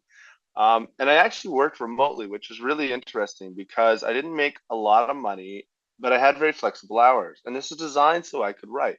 I just purposely picked a thing that would help me get, stuff off the ground or work on things. And because I didn't have a lot of money though, and I lived alone, and I'd kind of done this for a little while now, I was super isolated in a lot of ways. And I was figuring out ways to be productive. Like I was using my time wisely enough, but I was going through a rough relationship that did not help my mental health, and was just kind of struggling. Even though I had like a pretty good system that that I would later make better use of. It I'd kind of hit, where everyone got stuck in isolation all at once. I had already done it for so long that I'd been through the process. I'd figured out what loneliness was and why it was such a problem and how to deal with it and how to figure out what my needs were and when, about like just going outside or taking 10 minutes every day to just stare at the sun and feel it on my skin and breathe and remember what I'm doing and why I'm doing it. So I spent a long time not knowing what any of this stuff was or how to be effective as like how to keep my brain healthy. And that was so before 2020, I spent just a long time grinding that out. So no matter where I go and what I do, I can effectively put all those practices in and just kind of like mellow right out and get what I need to do done. And ideally, a lot of that would be creative work, which of course is the goal, right? I need that time and energy and effort to do that. So I have to figure out that balance. I saw lockdown as an ample opportunity to take that time and really just pump out as much stuff as I could because I had no other choice. So this to me was a gold mine of time, and it also really benefited her because we get to talk creatively and look at things I'm doing, but it gave her a lot of space. If every day I took 6 hours just to work on my own things, and then I had work on top of that, that gives her a whole lot of time just to like be left alone, so we're not stepping on each other's toes. Right. So all of my struggles in isolation beforehand really just blended beautifully into what I saw as an opportunity. And I took that opportunity with a much different mindset of I've been blessed with time. Her use of island time is wild. She just recharges like nothing else with the smallest amount of isolation. And even when money is tight or when things are stressful, she will find a way. She'll say, I found this tiny cheap cabin in the middle of nowhere that's like 10 minutes from here. It doesn't matter where. And we're going to go and we're going to spend a day and we're just going to not do anything. She invents island time as needed. And it's a really wild thing that I've never been able to like put a word on what she was doing here, but you totally just flicked off my own light bulb to say, oh, my lady creates island time, and she does it very specifically, not just for her, but for us as a couple. It's what charges us and gets us back on footing to just relax in the same space and not constantly be under pressure. She's very good at sneaking out of that and resetting us, and I've just now like been very cognizant of how that works and how I'm very appreciative of it. So that's unique and Awesome. yeah, and a tool not just for like the individual but for the couple as well is fascinating to think about. I kind of messed up. I put on the radiators, the heater, when really I shouldn't have. I didn't read the PDFs. I mean, I could give the excuse and reason, which is kind of a legit reason where I just been busy and had too much in my head and I didn't read the PDF. Yeah, just got distracted and whatnot. Of course, I feel awfully bad about it. I shouldn't have done that. I should have read the PDFs. But, I just thought I've been here before and it's probably going to be the same kind of routine. But I feel so bad and just was very sorry about it. Anyway, at the end of the day, you just got to do fix things, right? So anyway, I was told that I should just turn on the radiator. Sorry, not the radiator. I should turn on the generator because the solar panels are pretty low. So I'm feeling super bad about it. I've already had a few hours of just feeling so bad. I'm feeling better now. So just needed to put this on a video because there's ups, there's downs, and I do some things right and I do some things wrong. And that's just it. I'm just going through a journey in life right now where, I'm just being comfortable with admitting my wrong, and I'm not perfect, and that's that. I just try my best. After feeling bad about it and pretty much beating myself up, I just decided, okay, where to from here, Sam? I can beat up myself and go ahead, beat me up, whatever you want. I'm gonna be waiting for what's the next move. And I just came to resolve. I just gonna take more time to be more aware. I looked in the mirror for a few minutes and just said, these eyes will see. These eyes will be more aware. I'm gonna read the fine print. I'm gonna take that time to read the PDF. And I just felt super bad about it, you know? It's like I come to this person's island and it's not something that everyone gets an opportunity to do. And here I come and it's just like messing it up. Like, you know, it's horrible. No, I think it's horrible. If you're watching, maybe you don't. I don't know. But I gotta be me and be honest with who I am. And maybe I'm more sensitive than you. Whatever. That's you. This is me. Nonetheless, I'm just documenting this and just decided that I'll just do better. That's all. I messed up. I didn't know what I didn't know. And I just didn't read. So I'll just take that time and I'll read from now on. I'll take that time and just calm myself and just observe. And also I said something to myself. I said, with my kind of being and the choice I've made in my life of constant and massive forward motion, I'm going to have massive opportunities and great things, you know, places I'm going to get into in life. And with it comes the chances of mistakes, because the realm I lived in before, the places I went to before, the people I was hanging with before, the rules likely don't apply to the next level. So, and if I try and approach things that same way, well, that's where I can have a mistake. It may be all right in the previous life, in the previous realm, but in that new higher level, the new experiences, it's not okay. And I'm okay with being, understanding when I'm wrong. And I just promise myself I'll just, as quickly as possible, shift my ways and shift my mind. So that's it. Just on this path of killing this ego. And it doesn't like shame. I felt ashamed, felt guilty. And that's it. I had made all these things. So anyway, I did what I needed to do. I've turned on the generator. It's powering up the system now. And Frederick and Elaine, I'm so sorry about that. I know that it costs you a lot of money that I can't repay. So appreciate your understanding. And once again, thank you for allowing me to be here. This is a very great experience.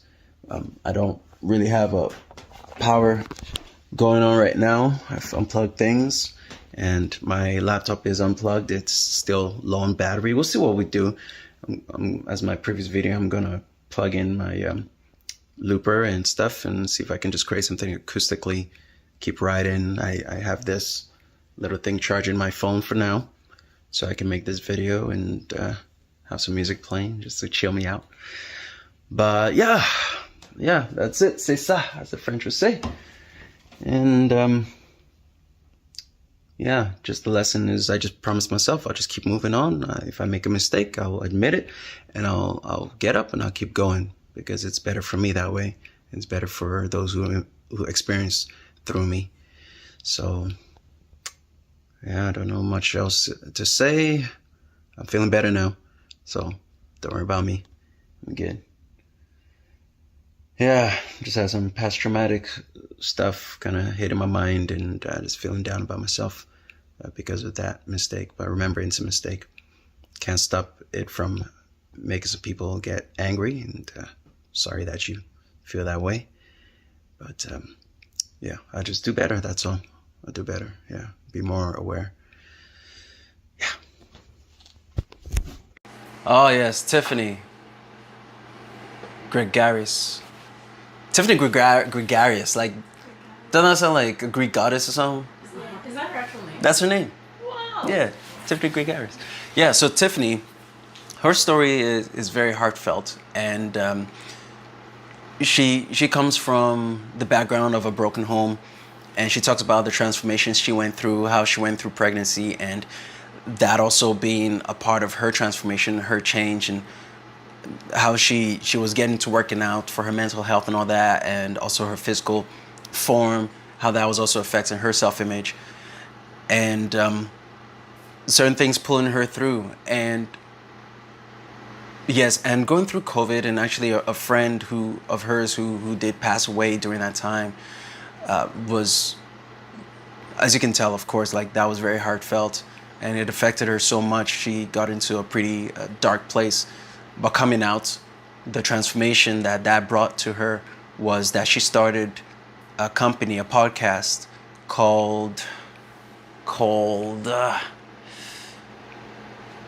something about babes. Yes. You'll see it. I don't know. I'll edit this part in some way, somehow. But she started a company. All right? But yeah, okay. So going through her transformation and the hardship she went through, a company was born out of that, which supports women and also, people of the world. So I hope you can check that out as well. Tiffany Gregarious, a good friend of mine.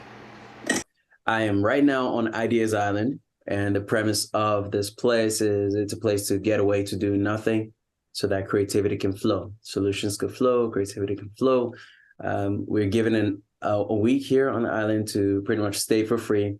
Right now, my whole idea is coming to document my own transformation. Because I was thinking I was going to come and interview people while I'm here, but it doesn't really work because, I'm having my time away. The turning point for me was after I had my kids. I couldn't get away from the sugar, and I didn't understand what that meant.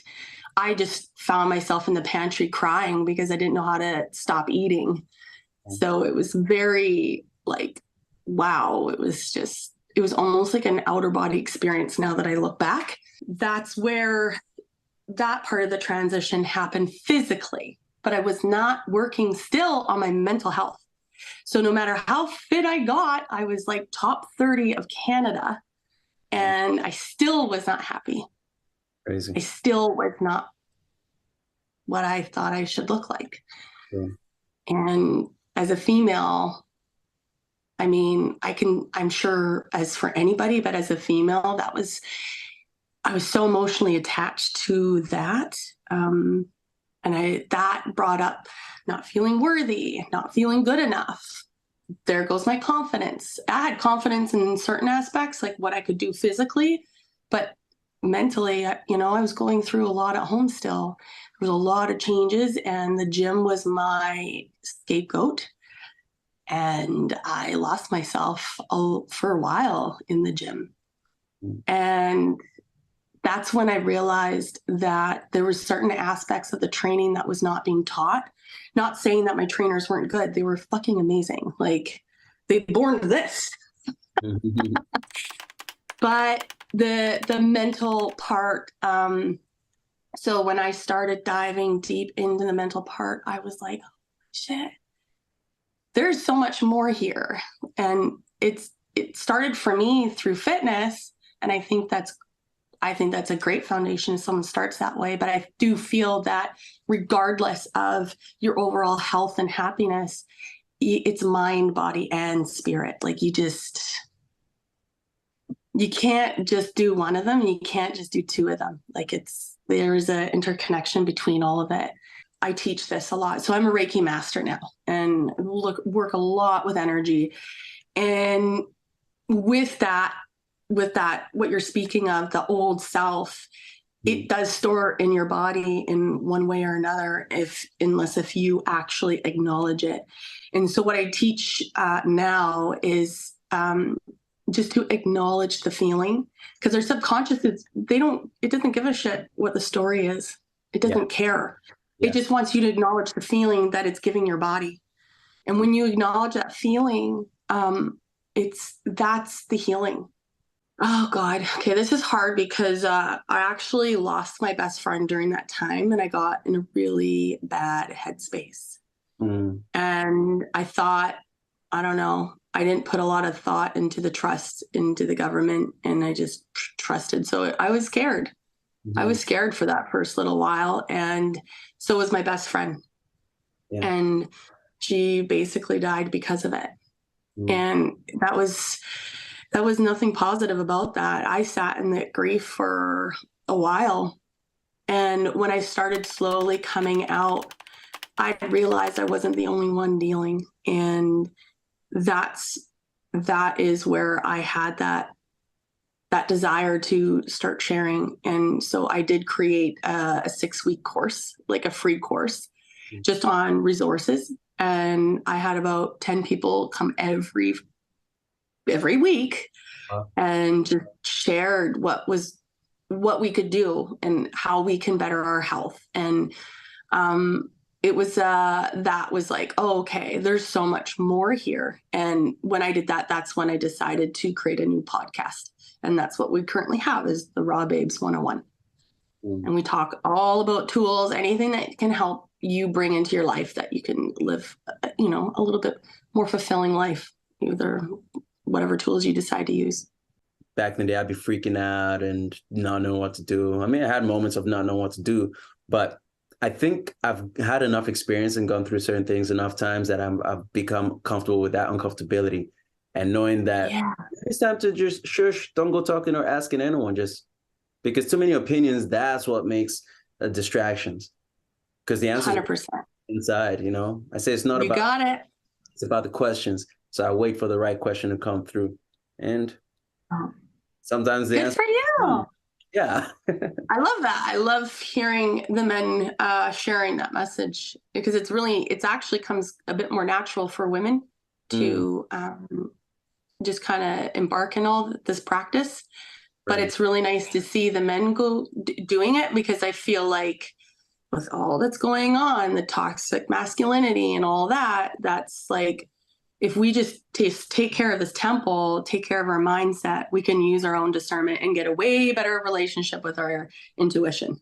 I swear, I'm on this earth partially as well to write music that is gonna bypass the logic and hit the heart. And people start thinking acting different, not realizing that I just cast a spell on them with my words. You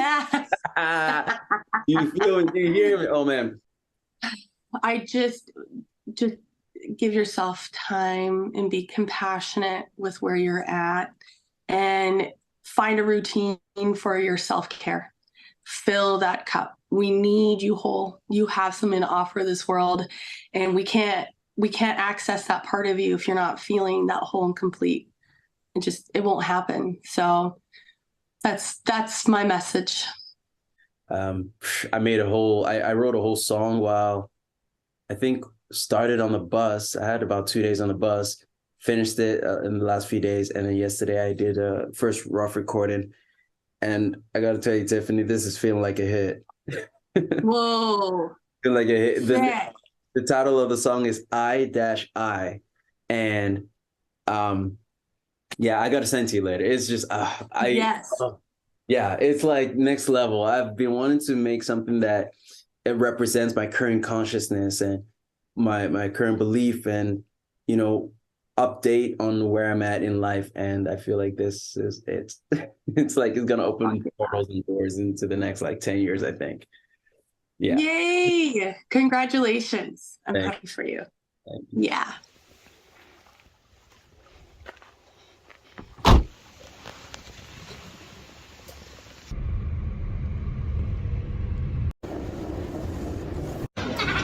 All right. Same day performance and scouting process. I kind of go around in a circle about twice down here. So I think I found a place that the vibe feels right. I was trying to find the spot where I played at 5 years ago, but some of the stores are closed. Can't remember the exact session.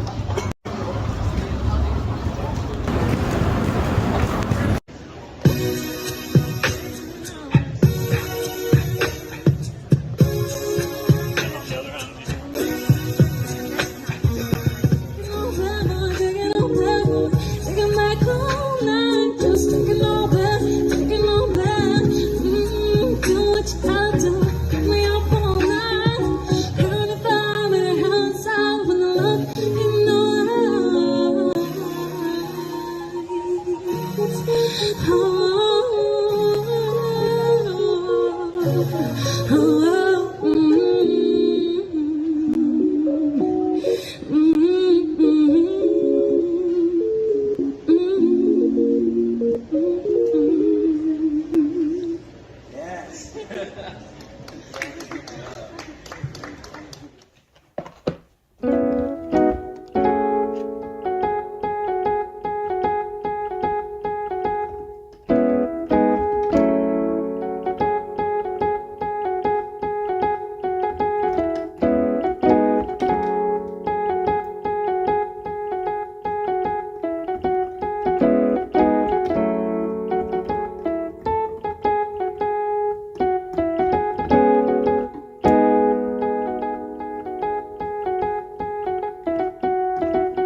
Yo, oh my god, I just experienced like, oh my god, I thought I was about to lose my drone.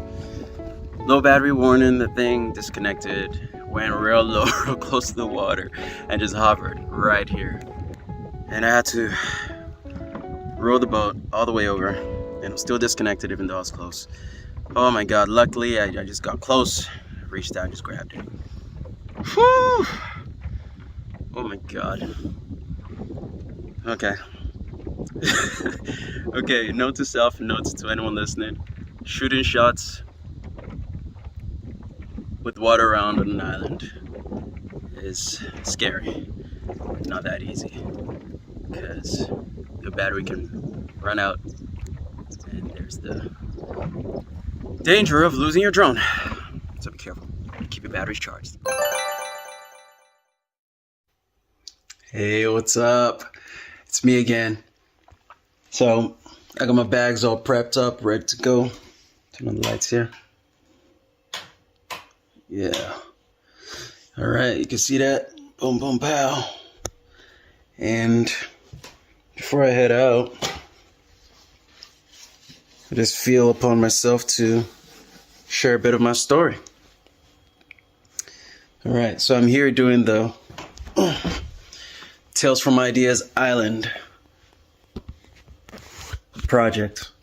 And the premise of this is finding out the transformations that happened within people who came and stayed on this island for the week, and also interviewing people who did not stay on the island but got the opportunity to get away from the world and the regular hustle and bustle and have their, as I call it, the island time. An island is a secluded space. It's a secluded state. Right? So I'm here surrounded by water. There's a boundary between me and the rest of the world. It's beautiful for my state of mind. I can do what I want, get pretty much like kind of get as loud as I want. I've been here with my thoughts, with my heart, with myself, with my angels, with my demons. And it's been beautiful. We've been having a party. I had applied for Ideas Island, which I'm in, some years ago. I don't know how long ago, but I got hit up by Frederick Herron, who, I'll show you a quick photo of him. Frederick Herron. Oh, let's get a nice, there we go. There, someone drew a nice picture of him. But yeah, so he sent me a message asking me to come and do my project, because at that time I said I wanted to make a film. Now, truth of the matter, I'll be honest, Frederick might be watching this later, but that's okay. Because I'm here about honesty, and just I got to tell you my story. This is for you. Hopefully you can get inspired through it. Don't do the bad things. But I wasn't making enough money at that time, truly. I was busting tables, and, remember I got fired from the bar. I was bartending, and the first place I got a job was at another venue, cleaning tables. I was working way harder for way less pay.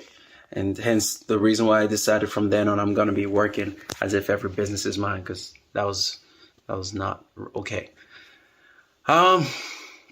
So I got hit up to come to this island. I couldn't. I just said, hey, give me one more year and I'd be in a better position to accomplish my project, which isn't a lie.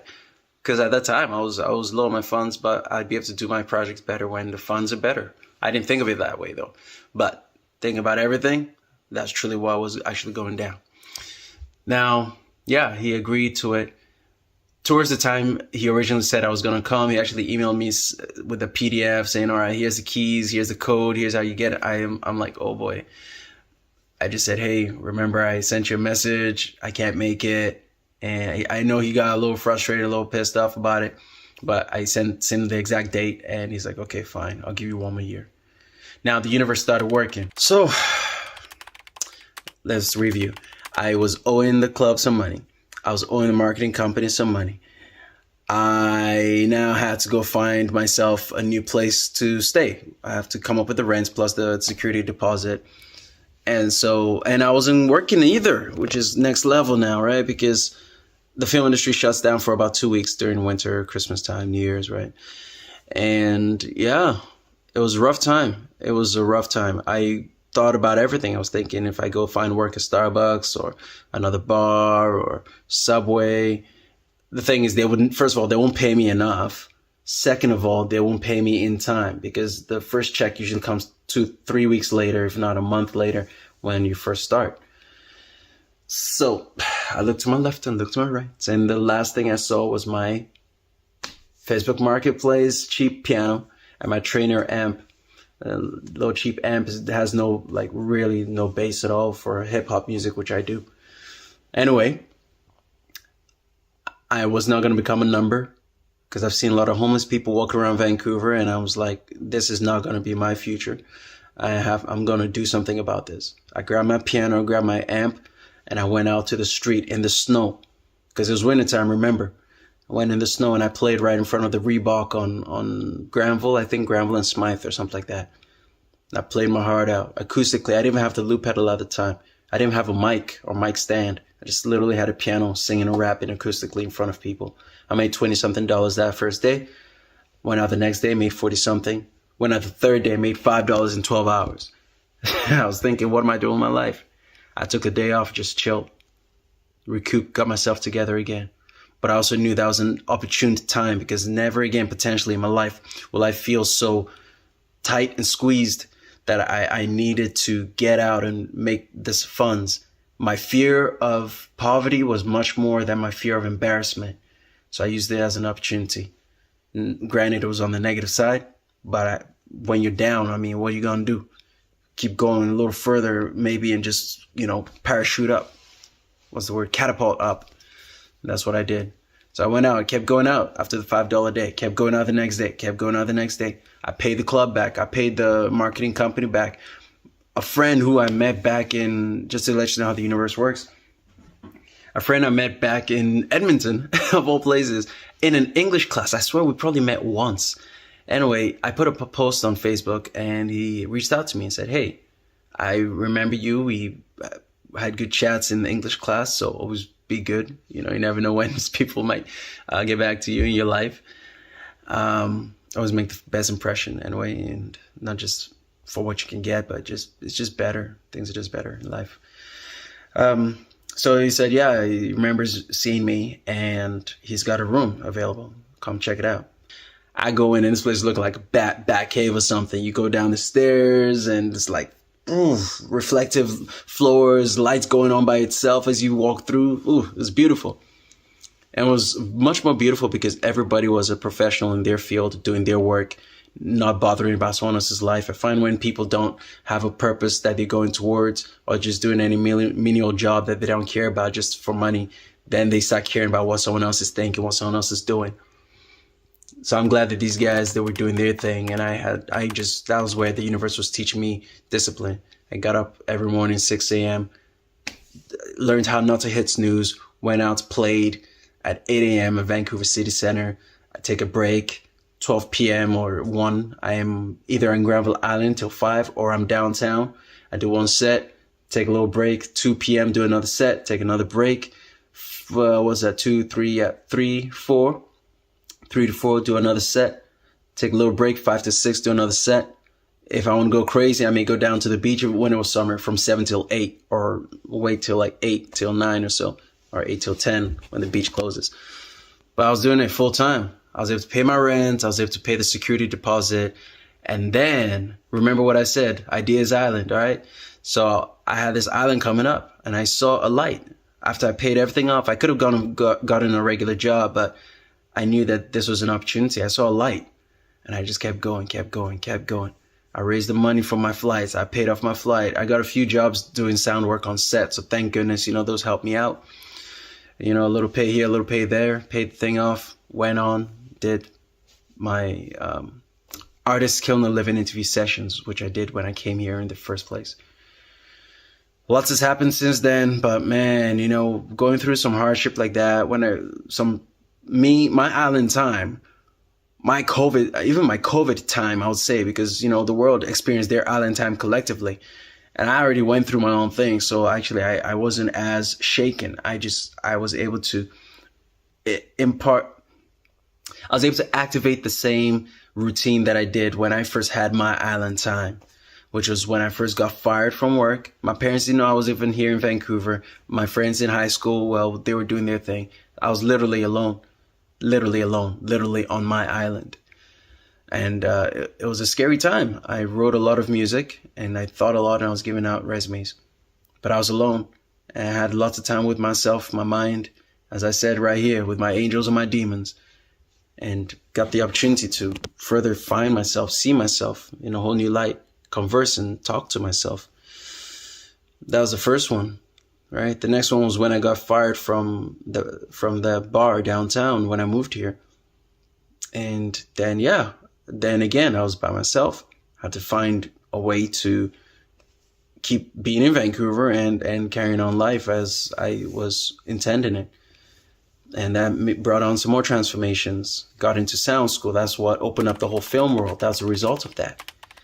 And then getting kicked out of the place and being short of the money and all that stuff that went down, that allowed me the grand opportunity to start street performing. I've been around the world, well, now the third time. I just came from Zurich. I'm here in Sweden. It's been just so amazing. And after this, I'm going to Paris. You know, so it's just beautiful. This whole island time is like, it's a magical time. I've been on this island. I went down into the city twice, I believe, 2 or 3 times. But outside of that, I've really just chilled out on this island. Now I've actually created a song called I. Man, that song, it feels like a portal. Because I remember when I wrote a song back in 2009, and the songs even when I was first fired from that bar downtown, I wrote a lot of songs which actually affected my life. Those are the songs which till today, I still sing. People are so affected by it. It doesn't matter how many times I sing it, how many ways I sing it, the lyrics just cut through and people always just vibing and just loving it. So now I'm excited to see what this next channeling session, what it's going to do for my life and for those who experience the song and listen to it. So if you're listening wherever you are in space and time, I hope you go check it out. It's I, small letter I, dash, small letter I. And, you know, it's like, what is I got to even look into what that word is, what that sound is really, right? It's like cast spell and spell casting. I'm casting the spell, you know, but a positive one, because I'm just like, man, I've been through my thing and I just want people to feel the empowerment that I gained from being in my island time. So I hope you don't have to experience such a bad island time, but I hope that you experience a good island time. So here I am again on Ideas Island. It's your boy Sam Chimes. Thank you for listening. I will showcase the preview, sorry guys, my mind's just, it's late. I'm off to Paris tomorrow and I've just been clearing up things and getting ready to go, and excited but tired, but excited. Anyway, I'm just excited to show you guys the videos and those who I've been interviewing. Such beautiful people. A guy who's started a movement and company around the philosophy of fascia. All right, a young woman who transformed her life from not knowing anything about health to now she's being a health coach.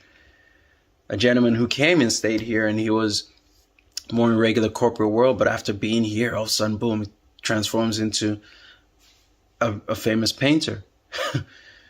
What can an island time really do?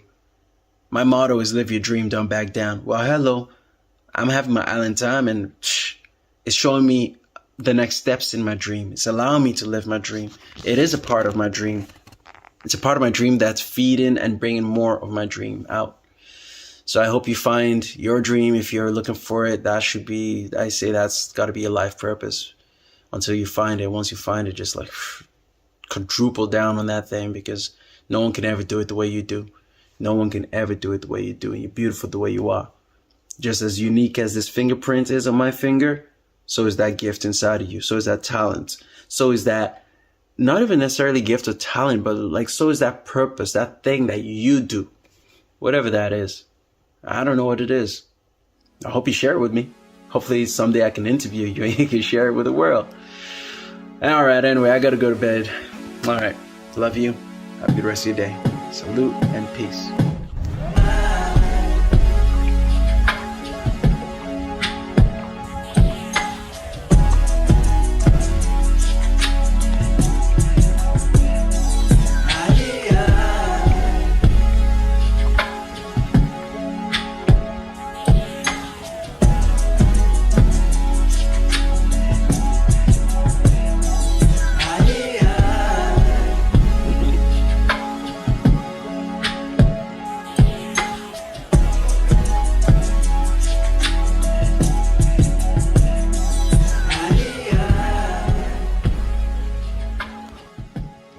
Hey Elaine, Frederick, thank you for the time you've provided for me to spend here on Ideas Island. I really, really appreciate it.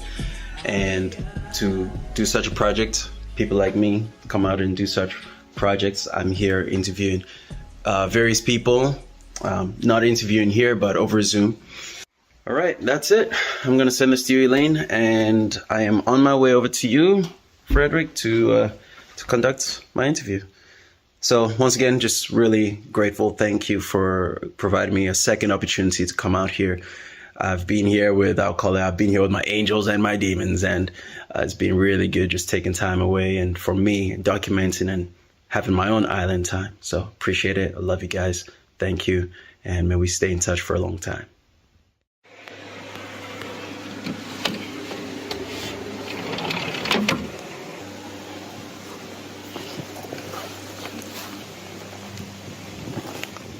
Goodbye, so long, farewell.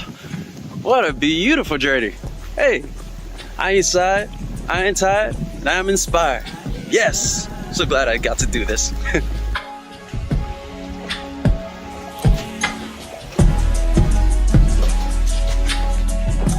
Bon voyage, baby. It's good to see ya. See you next time, hopefully.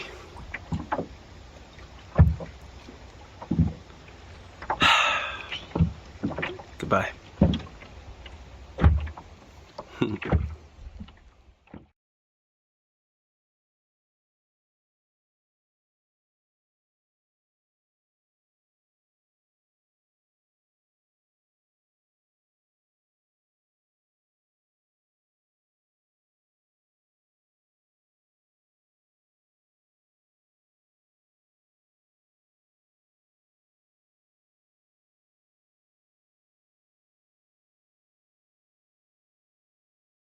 Yeah, you know, absolutely. Groundbreaking work. All right, so as we're on the eve of, I guess, our going into or segueing or transitioning into the last and final part, if anyone wants to step out for a few minutes, you know, we'll be starting it in roughly about the next 5 minutes. So yeah, if you even just want to stretch your legs, get a breath of fresh air, socialize a bit, feel free to do so. But we will be starting in the next 5 minutes. All right?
30-second warning for everyone to take their seats because we are prepping to finish strong and go out with a bang. All right? How's everyone feeling so far, though? Feeling revived? Feeling inspired? And any new ideas flowing? Right? Ah, there you go. That's the theme. Read the PDF. All right. Absolutely.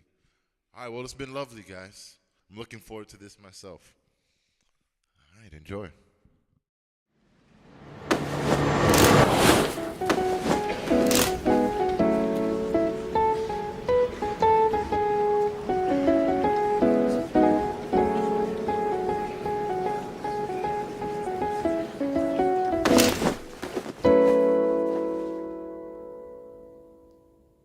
Now I'm on my way to Frederick's Island. So I'm gonna go meet up with Frederick and check out what's going on over there. I'm gonna go interview Frederick. So let's go. All right, here we are. Finally made it. I believe that's him over there. And gonna get up on the boat, go see his island and interview Mr. Frederick Harrell. Gotta figure out how to say that properly. All right, here we go.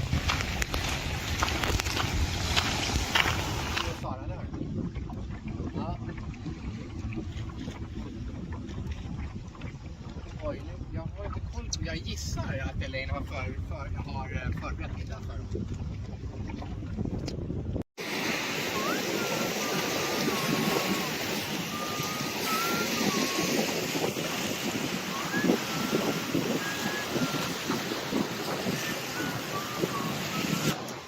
All right, here we are. We at Frederick Harron's house and island.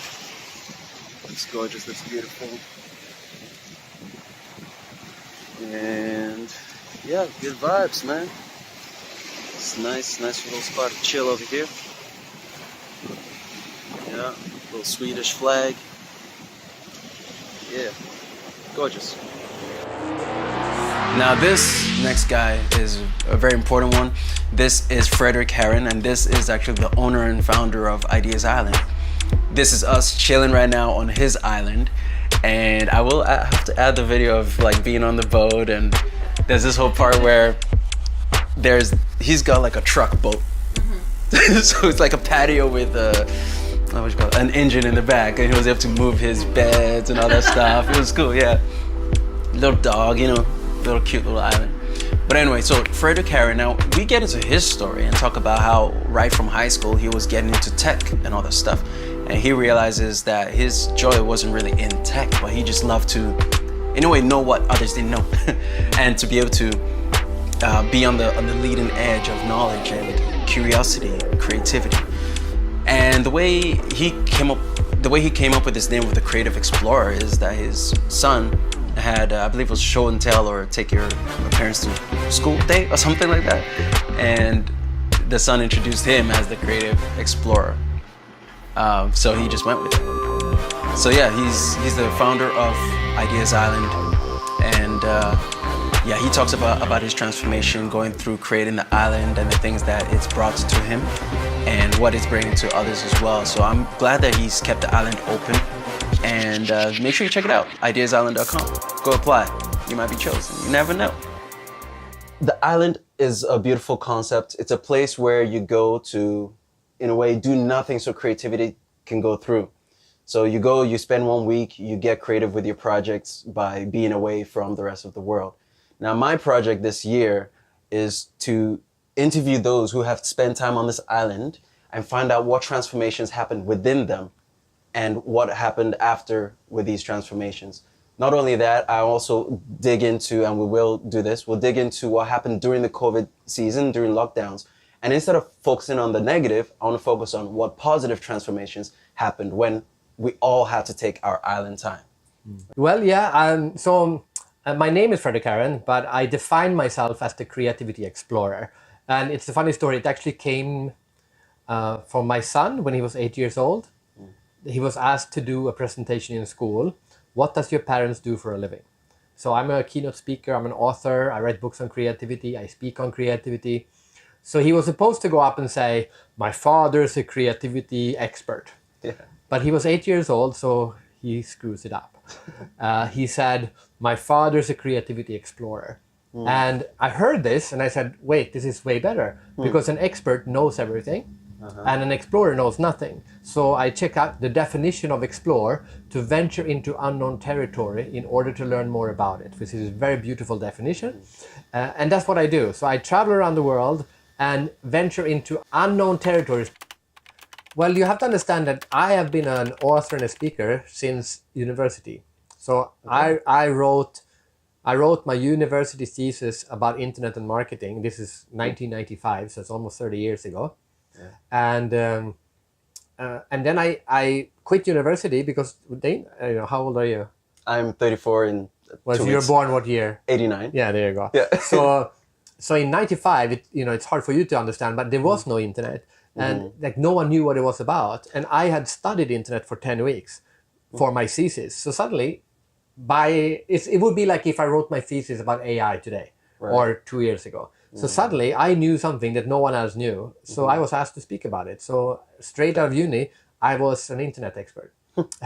And then I wrote a book about it. And then since I was 27, I've been speaking about what I know. So, and then in 2000, I switched. And I said, okay, I'm a bit tired of the internet. But what I realized is I never really liked the internet. I liked the fact that it was new.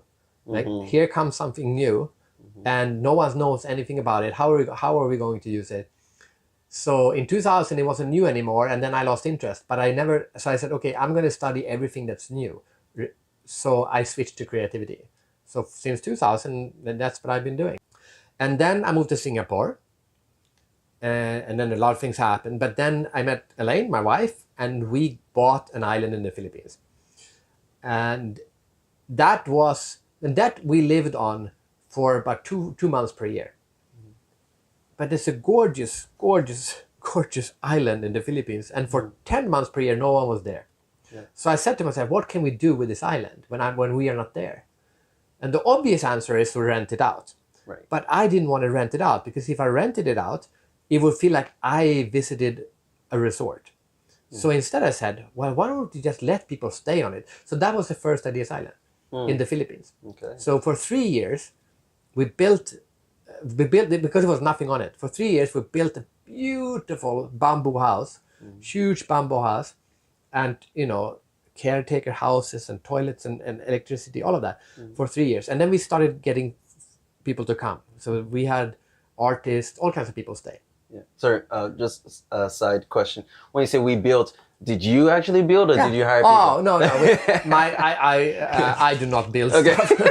I built this. But that's about it. Okay. That's what I can build. Right. No, we had a construction. We built it Filipino style. Okay. So bamboo house, huge one. And then we just started getting guests in. And then the biggest typhoon ever to hit the Philippines went straight, or like the eye of the storm literally went straight over our island. Oh, wow. Yeah. So for a few minutes, there was like no storm at all. And then it started again. And we had a bamboo house. Right. So after that, the only thing that was left, literally, the only thing left was the toilet. So the toilet was just sticking out, and the rest was just the whole house just blew into the water. Wow. And then I said to myself, all right, so maybe not the Philippines. Right. And then I found this other island in Sweden. I said, well, Sweden, we don't have typhoons. It's easier. So I bought this other island, and said, I don't know exactly how many years ago, maybe 10 years ago. Then I think 8 years ago, we opened Ideas Island again, but this time in Sweden. Yeah. About 8 years ago. Yeah. By then I was older, right? So when I bought the island, I didn't get this feeling. But by then I was older. So then I was in my 40s. And then I started to realize what an idea does, what an island does to you. Because you are, the most important thing is that you're isolated. So you're isolated mentally, physically, but more important, mentally, from everyone else. And that creates, it's the same thing that happened when I moved to China. You become yourself when you're on an island because it's just you. And then, because it's an island, you're close to water. So that water is good for creativity. Okay, I'll go back to the reason we started Ideas Island in the Philippines was because I had this island that we were not using. But the reason I started create a concept of Ideas Island was because I was now in my 40s and I knew what an island does to you. So because I've been going back to my island for now years. And to me, the most important thing is the isolation. Like you go to, it has to be a small island. It cannot be like, I don't know, Manhattan is not, that's not, it has to be small. It has to be only you on that island. Because when it's small enough so that you always see the water, and then only you on it, not another family or another, deserted island, just you on it. Because then you are isolated from the rest of the world, physically and mentally. And you start to say, okay, it's just me on this world. It's like a small planet. Sometimes I think of planet Earth as the human island. Like planet Earth is a big island. Right. Just us and then space around us.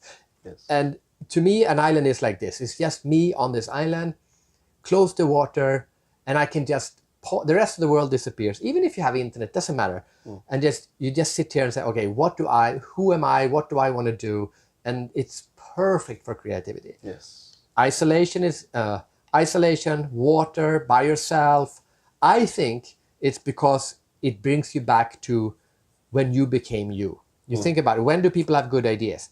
When they are by themselves, when they are sleeping, when they are close to water, and when they are on a bus or an airplane, which means they're moving around. And when are we by ourselves in water, in darkness, and moving around?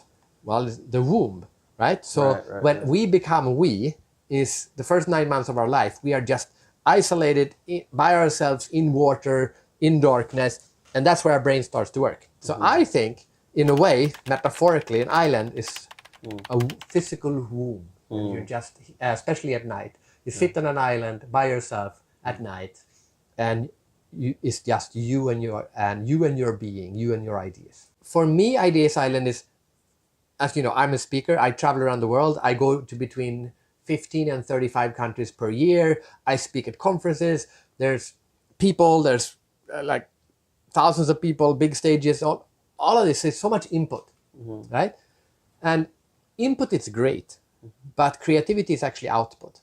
So I sometimes say, so inspiration, you know the word inspiration, literally is a medical term. It means to breathe in, okay? Inspire means to breathe in. Perspire means to breathe out. So inspiration, and you die if you don't get inspiration, right? If you don't breathe in. But if you only breathe in, you also die, technically. And a lot of people, they are like those, what are those called?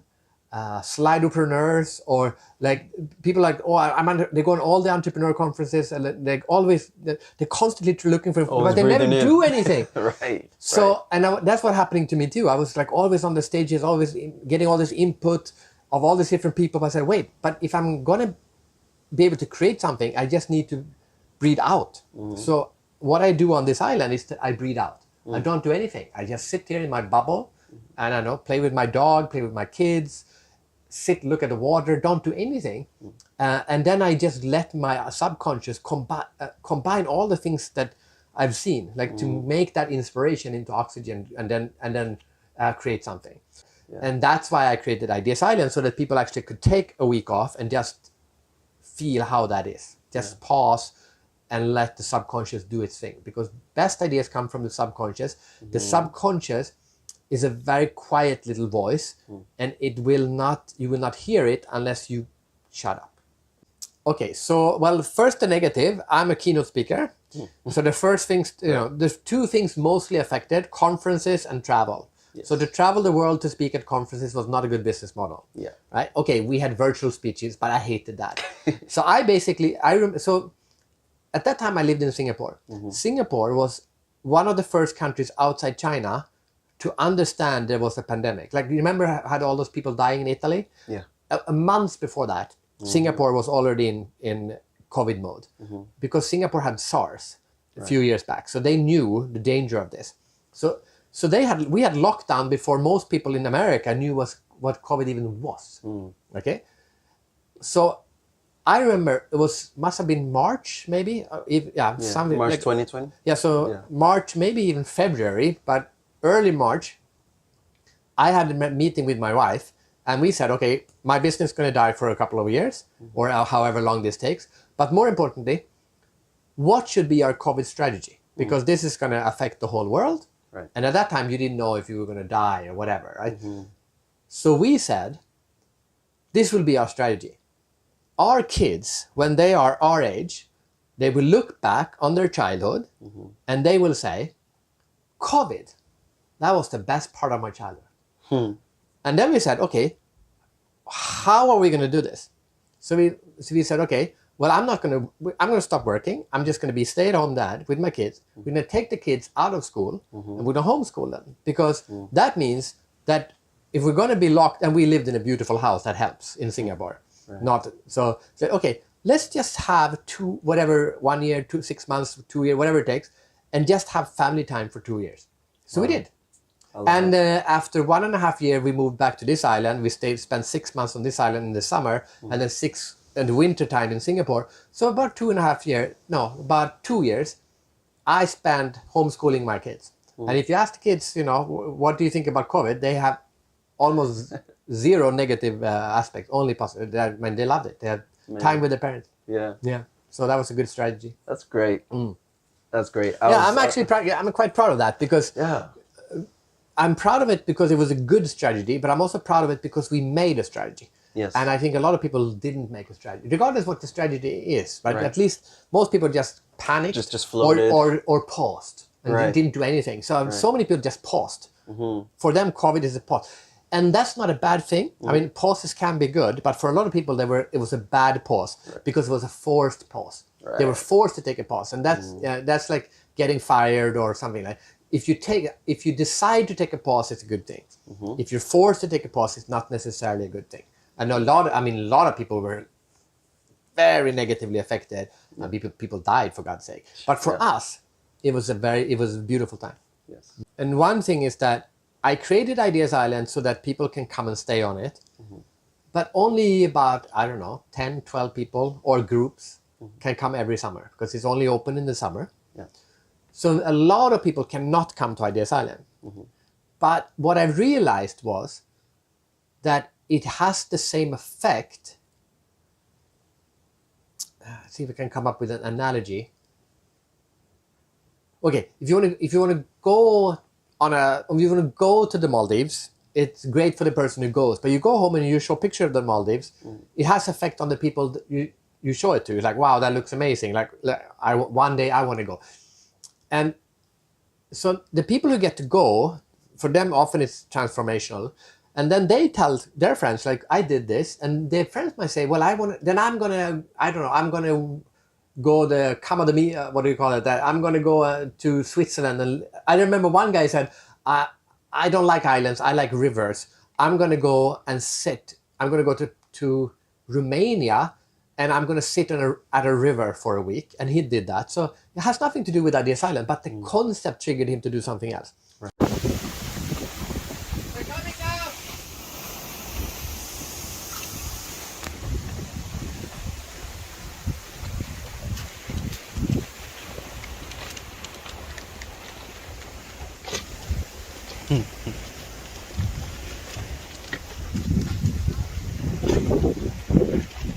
Don't forget to do your stretches.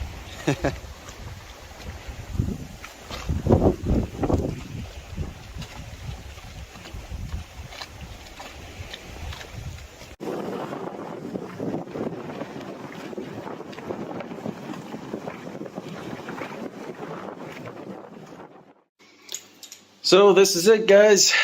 I am done here on Ideas Island. The lock is going back on. I've had my last supper. Oh my. What a journey, what a trip.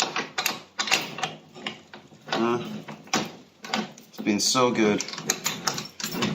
It's been so good, I promise. So amazing. Can't tell you how beautiful this adventure has been. Coming out to the island, being able to go downtown when I want, meeting some beautiful people. And while I'm at it, I did say I want to share my story as many times as possible. I don't have too much time now, so maybe this will be even more concise. I gotta go meet a gentleman who I interviewed earlier. I'm gonna meet him in person because he is here, living in Sweden with his family. So we're gonna meet up. But I had so many island times from, let's see, back in 2018. That's when I came to Ideas Island the first time. And just before coming, I remember that there was a time when I was bartending. I got fired from my work. I didn't know why. They didn't give me any reason. I was all alone. I just came to Vancouver. My parents didn't know I was here. There was people that were my friends in high school, and they were doing their thing. So I was just very much alone. Had to go inside with my own angels, my own demons. Wrote a lot of songs, wrote a lot of music. Inspiration came through that moment in time. That was the result of that island time. And then again, I was DJing at a very big nightclub downtown Vancouver. I was shorted some money. I owed a marketing company some funds. Obviously, I had to pay for them, although they were not effective at all. So I was paying for not a good service, no service at all, really. Had to pay the girls as well, and I was getting kicked out of my place at that time. It was rough times, but out of that island time, I was very much alone again. And out of that island time, I came out victorious because I sold my piano and I had to go make some money to pay for the next place I was going to live in. I went out in the snow with my Saki Trainer amp and my cheap piano, and I played acoustically. No loop pedal, no beatboxing, just playing, singing, and rapping. People stopped. I made some money that week, paid back the club, paid everything I had to pay. A gentleman who knew me from University of Alberta hit me up, saw my post on Facebook, and said that there's a room open in his place. I moved in. And then that was another island time, in fact, because I was amongst professionals in their field, and everybody was just doing what they were doing. And that was when I learned how to not hit snooze. And I went out morning, was playing from 8 a.m. till 8 p.m. busking. I was able to pay my rent, and I was able to travel to Ideas Island the first time. And now I'm here again for the second time, and I'm grateful for it. Island time, you can't have an island time without having a transformation. I've been documenting my transformations in video form, in my own living, in my mind, and documenting it also. I've been using Google Docs, just writing my thoughts whenever I feel like it. So I have a whole document, whole page. Who knows, maybe that could turn into a book. We'll see what happens. Stay tuned. I made a song while I was here called I, and just beautiful song. I love it. It feels like a portal, a whole next new level to my music, just the way I was performing it, the beats, the lyrics, the choice of words, everything. So, and then through COVID, me street performing allowed me to actually coast through COVID and go through it really well, and I think reap the benefits, which was having that island time, quiet time away from the world. I upgraded my game. I had online tipping set up, my website. I got so many more gigs, and I was able to busk. And now, because I didn't have to have contact with people, because I had my tipping system online, I was able to still play, and people were able to tip online. So that was actually quite a blessing to do that. And I still use it till today. So it's been great. I make probably a third of my income busking through the online portal. So, island time, baby. This is Ideas Island, and this is Tales from Ideas Island. It's your boy Sam Chimes. Thank you for listening. Have a good rest of your life. Peace.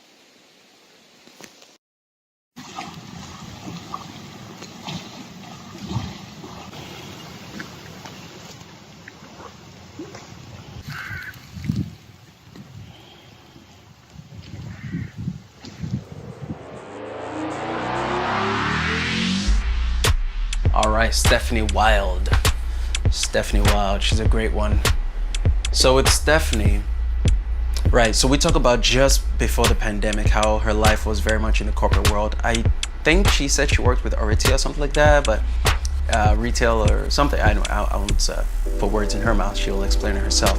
But Stephanie went through some transformations, went through a point during the lockdowns where she was kind of at a loss, and she wasn't working and was doing a lot of self-care. When work started asking her to come back, well, she's like, well, why? I don't want to come back to work, right? And so her life has just been a beautiful transformation.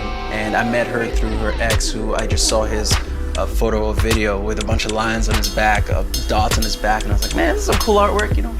And which encouraged me to read up on what this was all about.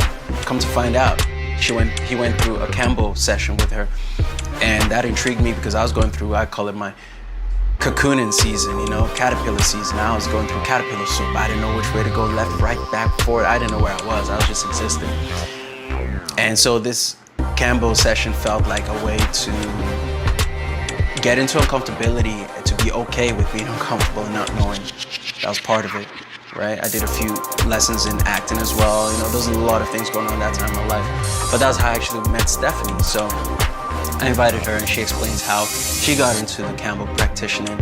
And in this video here, I don't know where in the world she is now, but here she was in, I believe it was Costa Rica. So yeah, she's a world traveler as myself, and yeah, she shares about her transformations. I met Steph through, I forget his name now, but I was, who was it? Jake? Jake Demare. I think his name was Jake, yeah. But I saw a post by a gentleman on Instagram, and you know, I'm a street performer. I meet a lot of people, so I think I must have intersected with him at some point. But I saw his post, and I was like, "Oh, these are some cool designs on his back." And I read in a little bit more. I'm like, "Oh, wow, this is actually a little interesting," and it just got me intrigued. So Steph is a practitioner, a medicine healer in Campbell. And what Campbell is, I'll let you explain in a minute, Steph. But part of my transformation this year, this is my 33rd year, something about that number. I say my year started with a bang.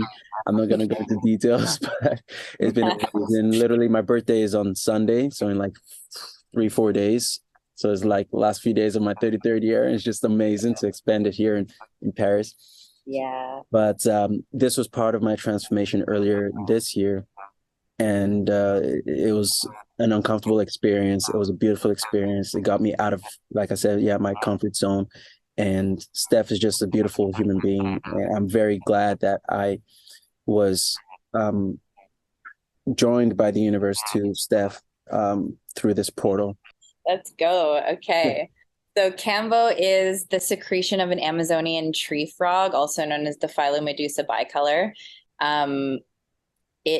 This frog is, the nature of this creature is pure love and compassion. They have no predators in the wild, so there's no fear that runs through them. So that's one of the properties that kind of comes through when you're taking the medicine. It's like an anti-anxiety, kind of brings you back down to earth a little bit. And basically it's good for so many things. I can't even list all the benefits to you, but it's an antibacterial, anti-inflammatory, antifungal, antimicrobial, anti, all these things. And it basically goes in through our lymphatic system at a cellular level, crossing the blood-brain barrier. And it goes in so deep that it's releasing toxins, environmental toxins, toxins from our food, and bringing them into the stomach area. And then obviously we're purging these toxins out of our body. So the way that happens is by burning the top layer of your skin. I can give you you can see that little mark right here. That was an example of a microdose. We burn the top layer of skin with an incense stick, and we activate the medicine using water.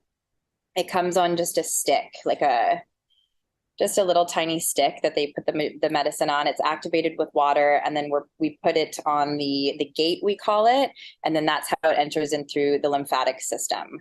So within 2 to 3 minutes, you start feeling the medicine coming on quite strong. Your heart's pounding, your face is swelling up. You can get quite hot and sweaty. And it is a very uncomfortable experience, but what it is not a poison. It's actually the rate that it's pulling toxins from every part of your body it's actually the toxin intensity that we're feeling while we're sitting with the medicine. And because when we actually, when we're taking in toxins on a daily basis, maybe through our food, or, we're living in a city, it's dispersed in a different way throughout our bodies that we don't actually feel what we're taking in on that level. So when we're kind of, narrowing it in and going into all the organs and stuff in such a short period of time, with bioactive peptides, which is what Cambo is made up of, neuropeptides, bioactive peptides. These are actually allowing the cells to release toxins in a non-invasive way, and our bodies are not. It doesn't resonate as there's no like red flags and alerts going off in our body, right? Because it's actually like something that we produce naturally too. So when these toxins are drawn out of the body, our body is then, functioning at an optimal level, and it activates healing in a faster way, be it from cancer, be it from IBS, digestion issues. It completely mind, body, spirit readjusts and realigns all of our energy bodies. So it's very beneficial on a physical level, on a spiritual level, emotional, mental. All of the bodies are affected in a really positive way by this medicine. And it's quite noticeable, as you know. So I have taken so much time away and there's been a lot of island time for me, because I tend to isolate and retreat when I'm in times of when there's, internal chaos or turmoil, that I'm going through. The first time I heard about Cambo was kind of after I had started with some medicine journeys with Iboga, and a friend of mine had mentioned Cambo to me, and I'd never heard about it before, but she explained it in a way. She had gone to the jungle and, experienced this whole thing and how grounding it was for her. And it really resonated with me. So I ended up making an appointment and, going through the process of, it actually took me 4 or 5 months to end up sitting with the medicine, because things kept canceling on the way. Like I got the COVID vaccine, and which I can't believe happened. And it was more of a pressuring situation, and the no travel. It was a lot of points that influenced my decision to do that. And so I couldn't sit with Cambo directly after that. So these were moments where I was trying to go into the medicine and trying to use it for healing, and I kept getting blocked by the medicine. When we're not ready to sit with medicine, the spirit kind of realigns us and redirects us until we're ready, right? So having kind of struggled with a lot of, eating disorder, depression, anxiety, drug and alcohol addiction, loss of self, abusive relationships physically and emotionally, all of these things, this like repeat abuse on, with other people, and ultimately with myself, and the self-sabotaging that I went through in that way. I had reached a point of my journey where I didn't know how to do any of this alone. And, having these medicines come through has been such a saving grace, knowing, of course, full well that it's all been within me this entire time.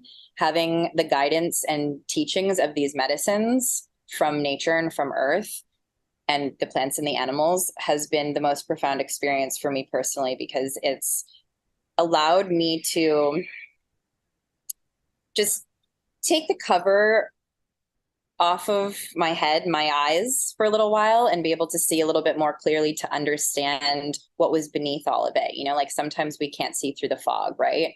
And these medicines really allow that. So when I finally did come to sit with Cambo, I knew from the very first moment I sat with this medicine that I was going to be working with it on a really deep level. And I did like deep dives with it, like constantly. I was like, every month I was in there for like 3 sessions, like going for it.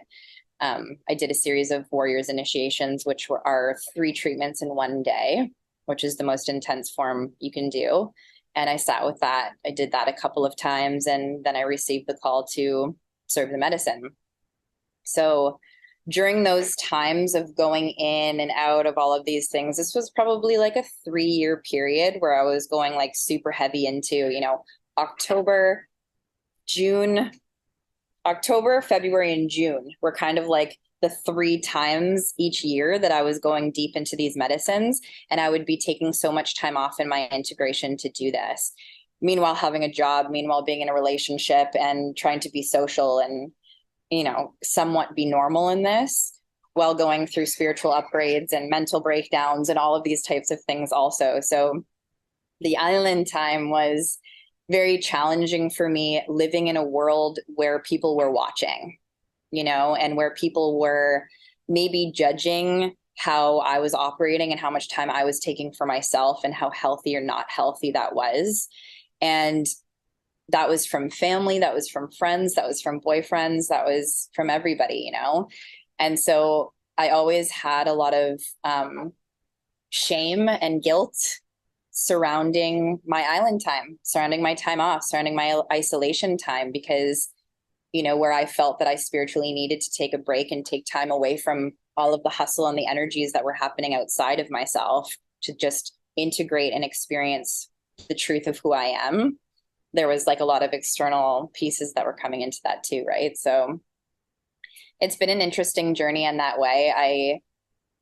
I don't feel bad about it anymore, because I'm like, this time is for me. And it was self-love that kind of came in, that I was like, actually, if I need this time for myself, I empower myself to take that time, set a boundary, and to not feel bad about it, and to empower other people to do the same, because we live in such a world of intensity and overstimulation and overachieving, that we seem to think that 10 hours a day of work is normal, when the human body only wants to process 3 hours of work in 90-minute increments, and it's like, we're not designed for this at all.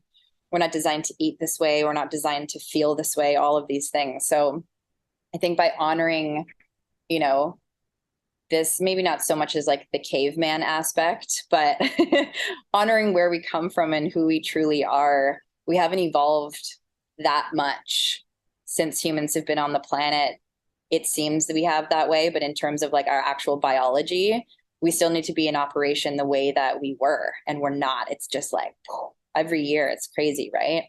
So I do, for anybody who's struggling with those things also, like, that isolation time is major growth, about being able to take time away from your day-to-day and spend time with yourself. There's also then on the other side of that time to go out and be in community and call on other people for help and those things. And I think it's about having a really beautiful balance of both of those things, not fully isolating, but not distracting by being too social, right? COVID was the best thing that had ever happened to me. I think there's some people that can say that also, and then there's other people that it's the complete opposite. Absolutely. But I was in a job, I had been in the fashion industry for 20 years, like 17, 18 years at the time, and I was just dead inside. I was going back because it was all I knew, and I didn't have any other qualifications, and I moved back to Canada, and it was like I was in the rock bottom moments, and I was working at this company doing this job that I didn't love, that wasn't inspiring me anymore. And I remember thinking to myself on it was like March 10th or something, and I was like, I never want to walk in here ever again. I had enough. And so I went away for the weekend, and I came back, and COVID hit and everything shut down. And I was like, what? So it was your fault. No. Nice. Okay, great. From that moment forward, they were like, okay, we're going to keep your job title. We're going to keep your salary, and we're going to freeze it all. You're going to go on furlough, and we're going to continue to pay you. We're going to continue to pay, I think it was for the next 6 weeks or something, until we figure out what's happening. Mm-hmm. So I was getting a full paycheck at home, chilling, no one could do anything, but this was my life now. Yeah. So I was waking up every day, and I was doing yoga, and I was meditating, and I was creating, and I was doing things that I was like, I have been handed a golden ticket into life, I can get paid and not have to do this job that I dislike so much, Yeah. And through that time, it ended up being like a couple of months, and then they stopped paying us and whatever. I started to get into like web design and just like freelance things that I had done in the past that started firing up, you know? And then I got this, like, I did my taxes because I hadn't done them in 4 years, and I ended up getting like 10 grand back. And I was just like, what? Like, it was just, all this stuff was abundance, you know? Yeah. I had done the 21 days of the Deepak Chopra 21 Days of Abundance challenge, which was so special at the time. And I was just living my happiest life. And when I was asked to come back to work in August, I said no. I'm like, no, absolutely not. No way I'm going to do this. And I had been doing medicine journeys and going deeper, and I just kept going, you know? And I then had this idea, and from that space created so much inspiration for me that all these ideas were coming through about how I could create work for myself, doing things that I enjoyed doing, you know?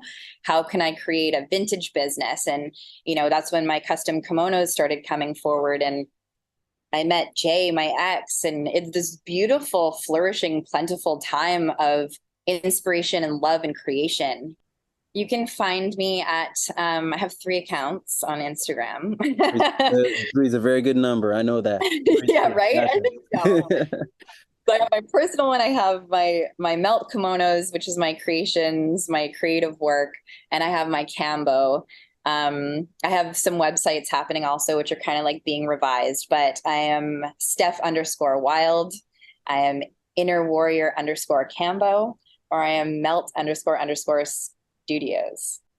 Yes, I want to share some love and just remind people that, you know, coming from a space of sadness and solitude and depression and hitting rock bottom, you know, I know a lot of people don't get to the rock bottom part sometimes, which is fine. We all have our different journeys. But for people who do feel like they're struggling, and I know that there's still so many of us out there that are feeling a certain way about the changes that are happening right now on the planet, spiritually, all of these things, just to know that there are people out there that are also feeling this way, and there are people out there that have overcome this. And, you know, if people are feeling down and out, to reach out to people that they feel inspired by, whether it's on Instagram or, you know, a website, email, or something like that, and to just try to surround yourself with people in a community that are positive vibrations for you.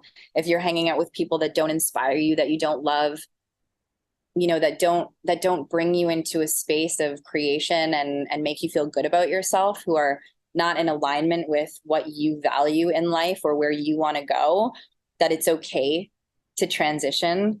And what's on the other side of these choices that are really challenging is the most beautiful freedom that you'll ever feel. And that although it's scary, it lives there. It does. This is how we grow, is through discomfort, and just to not be afraid, you know? It's scary times out there, but yeah, courage and curiosity have taken me through the last couple of years specifically, you know, on very, very deep levels. So I just want to share my love with everybody in that way too. Okay. For some reason, I'm dreading getting on and recording myself. This is weird to me. I perform every day. Anyway, I just decided to just do it. Enough said. I'm going to record something now. Let's do this. It's your boy Sam Chimes right here on Ideas Island. Just got to practice a little song. Yeah, it's your boy Sam Chimes recording live all the way from Ideas Island, Stockholm, Sweden. August 2023, let's go! Yeah, yo, dropping gems down from heaven for the ears that need saving. Real talk, you know I don't lie. Didn't come with the crew, quietly doing what I do, though you see me everywhere. Outside, I'm on in a million here, vibes like a millionaire, cause I'm not your typical kind of guy. Yeah, I'm the main actor of my universe, ain't no time to dress rehearse. Let the grad hats go ahead and fly high. Through the storm, through the rain, the ground's breaking again. Someone said, I'm insane, yo, I won't cry. Got an aura all around me, haters cannot find me, no matter how hard they try. I'm an eagle in the sky, the itch their heads like why, flying by like bye. my water, cause I know they want more of this kind of caramelic kind of fry. Walking downtown, searching for how I might find acceptance for my mind. That's when I look deep inside me, deep underneath my vest and my chest, and find my why. Now I walk what I talk, south, east, west, north, feeling so so fly. I'm out here feeling ignited, I'm so excited, gotta zip up my fly. Catch me chilling like a villain, hands together like a Christian, with my eyes closed and I'm about to cry. I focus on my body, focus on my mind, focus on my soul, cause I can't please everyone, though I try. Now it's time for me to suit up like a superhero from your favorite comic book with the suit and hand tie. Now I got a jet, but I ain't over yet. This will be continued even though I've got to fly.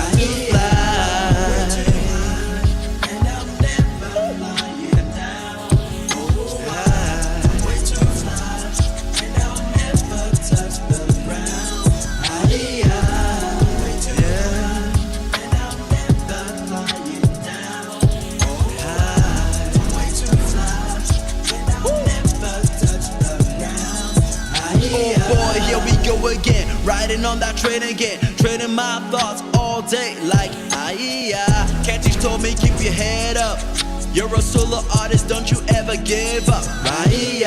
Man it will come, man it will go, leeching onto you, but you know you can never ever die. If you're an eagle in the sky, you can wave the rest bye-bye. Keep on soaring very high, let them snore bye-bye. The water's a brand new place, sun shining all over the place, sun shining all over my face. Oh my, look at the beauty in this place, the future that never took place. Can you see it now? It's drawing nigh. When evil's rapping, I keep it laughing. My heart is shining, I keep it burning. All the way through the night, I look at my mission through a Polaroid picture and tell the me that was, I'll use all my might. If you're a star up in the sky, then you cannot help it, baby. You gotta let yourself go. Hey, shine, step up, step out, pump your chest out, throw your wings up and fly.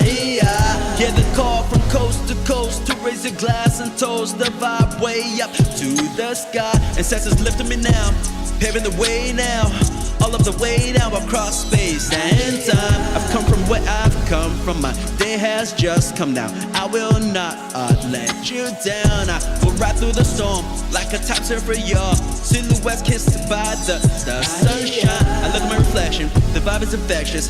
Fly like a dragon, fly like a dragon, fly like a dragon, dragonfly. That's camera action, it's more expansion. Vibe with the Sam Chimes production, like I'm way too high, and I'm never flying down. Oh, I'm way too fly, and I'll never touch the ground. I'm way too high, and I'm never flying down. Oh, I'm way too fly, and I'll never touch the ground. If you see me on that TV, then you know how these things go. If you see me, I live freely, and I can't be bound no more. Sweet home, sweet chariot, and I'm rolling in my flow. Sweet home is where I make my bed and perform around the globe. I'm way too high, and I'm never flying down. Oh, I'm way too fly, and I'll never touch the ground. I'm way too high, and I'm never flying down. No, I'm way too fly, and I'll never touch the ground.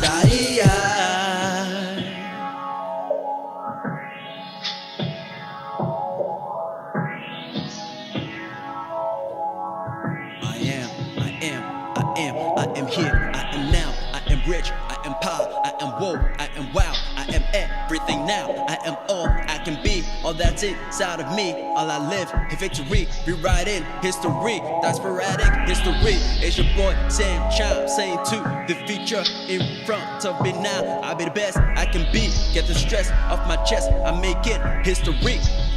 History, how can I best phrase this? How can I can't say this? How can I play is this? How can I replay this without my chest jumping around like it's high, high, high, high, high, high. need to voice note you to express this because the text isn't going to do it. That was so beautiful, like epic. I have no words to actually describe what was happening in my body during like listening to that. And there's like certain, I was following along with the words to, you know, to read what you were saying also. And like so much of that is like so beautifully constructed and written and genius, and yes, a portal. Like at the last part with the affirmations, I was getting like tingles down my whole body from the tip of my head down to my toes. My whole body was tingling for like the whole time you were reading the affirmations. Like I was like in this like warp tunnel or something. So I totally feel that what you were throwing down there. There's definitely some magic coming through you, and thank you for sharing that with me. And I'm so stoked that I have that to listen to now. It can be like my morning affirmations too, and my morning music. So thank you. It was so beautiful chatting with you today. I'd love to like catch up again soon and hear more about what you're doing and stuff also. So I know our time difference is weird, but let's stay in touch, because I think it's good that we're in each other's lives more than we have been. And I hope that you have a beautiful time in Paris, and I'll keep checking in and seeing what you're up to. Way to fly, and I'll never touch the ground.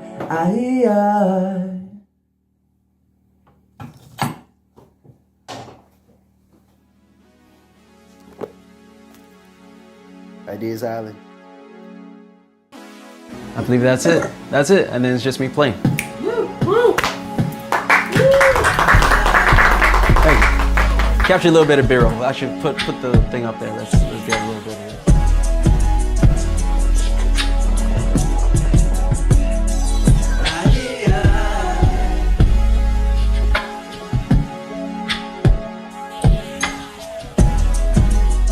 Yep. I was about 17%. I was kind of freaking out a little bit. Life's meant to be chilling, man. So anyway, I'm glad I'm here at the max. Just similar to something like Burger King, or I mean, they got McDonald's, but similar to Burger King. All right, just hit up the ICA, got myself some peanuts, some dried plantains. What is this, raisin? 223,000 crowns. You know what that is in Canadian dollars? That's about 35 bucks. Jeez, things are expensive out of here. It's all good, baby. Universe got my back. Let me tell you something. Man, I realized I could have just brought this car over here to charge. Look at that. It's got its own charging station here in Hertz. My bad, that's like 50 bucks I just threw away. Anyway, so if you ever come to Sweden and you rent a car, it's a 100% electric car, do not charge it out there on the street. It costs you about 5 crowns per kilowatts. It charges you a flat $25 Canadian. This takes time. But you can save 10 bucks, 15, 25 bucks. Just bring it back here, charge it up. All right, note to self, note to you.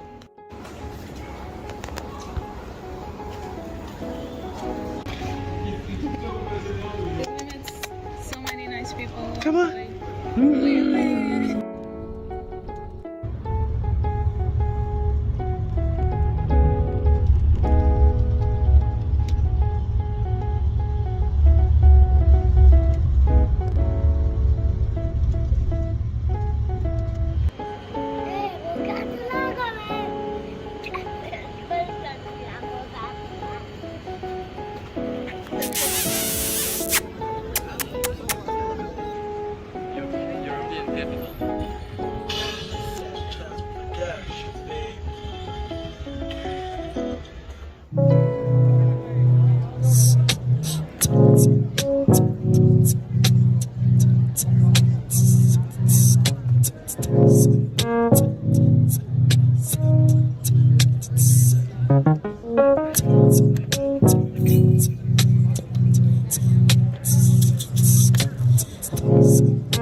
I'm traveling, traveling in time.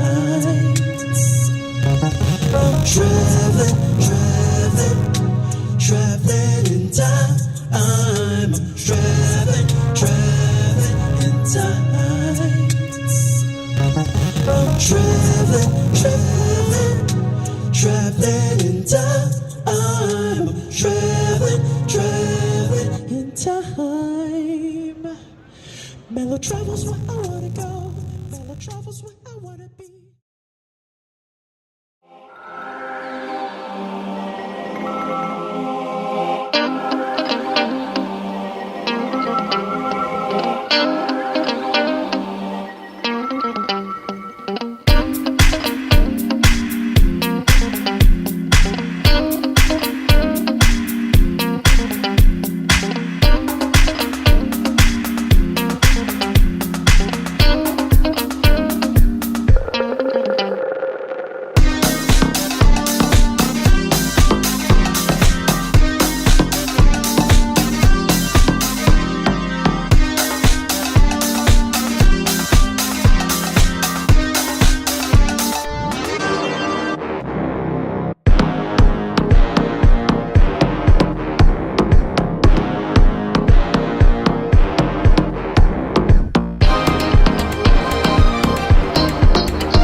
All right, all right.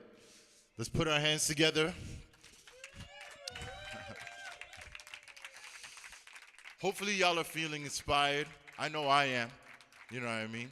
Especially for those, and yeah, we had an amazing evening, didn't we? It was such a nice, intimate evening in this intimate theater here, you know. For those of us who may not have come at the beginning, you also missed some wonderful entertainment as we were entertained by some lovely divas, you know. But nonetheless, like, there was so much that we could absorb, obviously, from this whole experience. And I don't know about y'all, but I'm definitely going to be going on that website to apply sooner than later. Hopefully I beat y'all to the race, you know. But I won't be long-winded because, yeah, I know some of y'all are probably a bit tired or whatever. But if with no further ado, if we can just put our hands together for the man of the moment, Mr. Sam Chimes, as he comes up here and offers us a few words.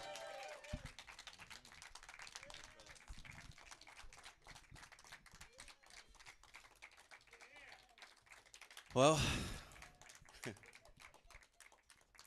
how do you guys feel?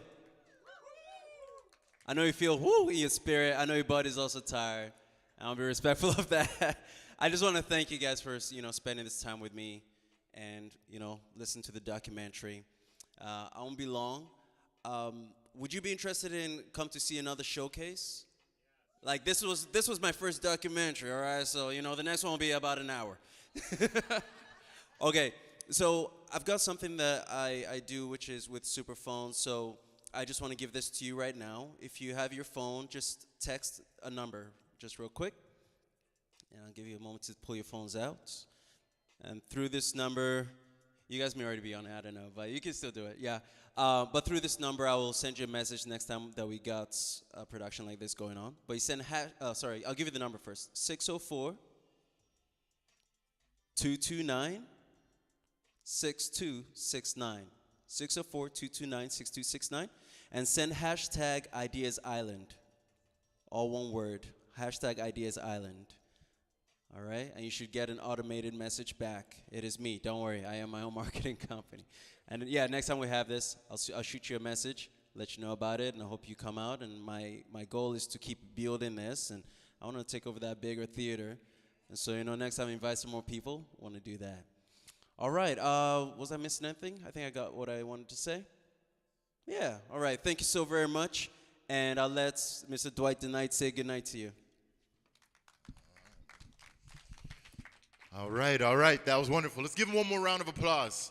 The man of the hour. He certainly deserves it. He's definitely been working extremely hard. And just to give a little before we close off, I just want to just speak to how much he's inspired me personally, because I just moved here from Toronto hardly 2.5, like almost 3 months, and I happened to meet Sam on set. We were working on the Final Destination movie, Final Destination 6, and he was, we were part of like this 60s band with like matching blazers. They gave me like a fake wig and all this sort of stuff. It was pretty dope, but on those 17-hour days, him and I were just obviously connected. And since then, we've basically pretty much been connecting almost every single day, in some sort of facet or what have you, And the synergy, I feel like I've known this brother for a long time. I feel like it's been much longer than just 5 weeks, So I just want to say shout out to you, Sam. Continue inspiring, because you inspire me along with a plethora of other people. And thank you guys all for coming on out tonight, because, like I said before, y'all can be anywhere in the world, but you're here with we. And I go by the name of Everton Dwight Campbell. It was a pleasure being your master of ceremony. I hope you all get home safe, and cheers. Have a good one.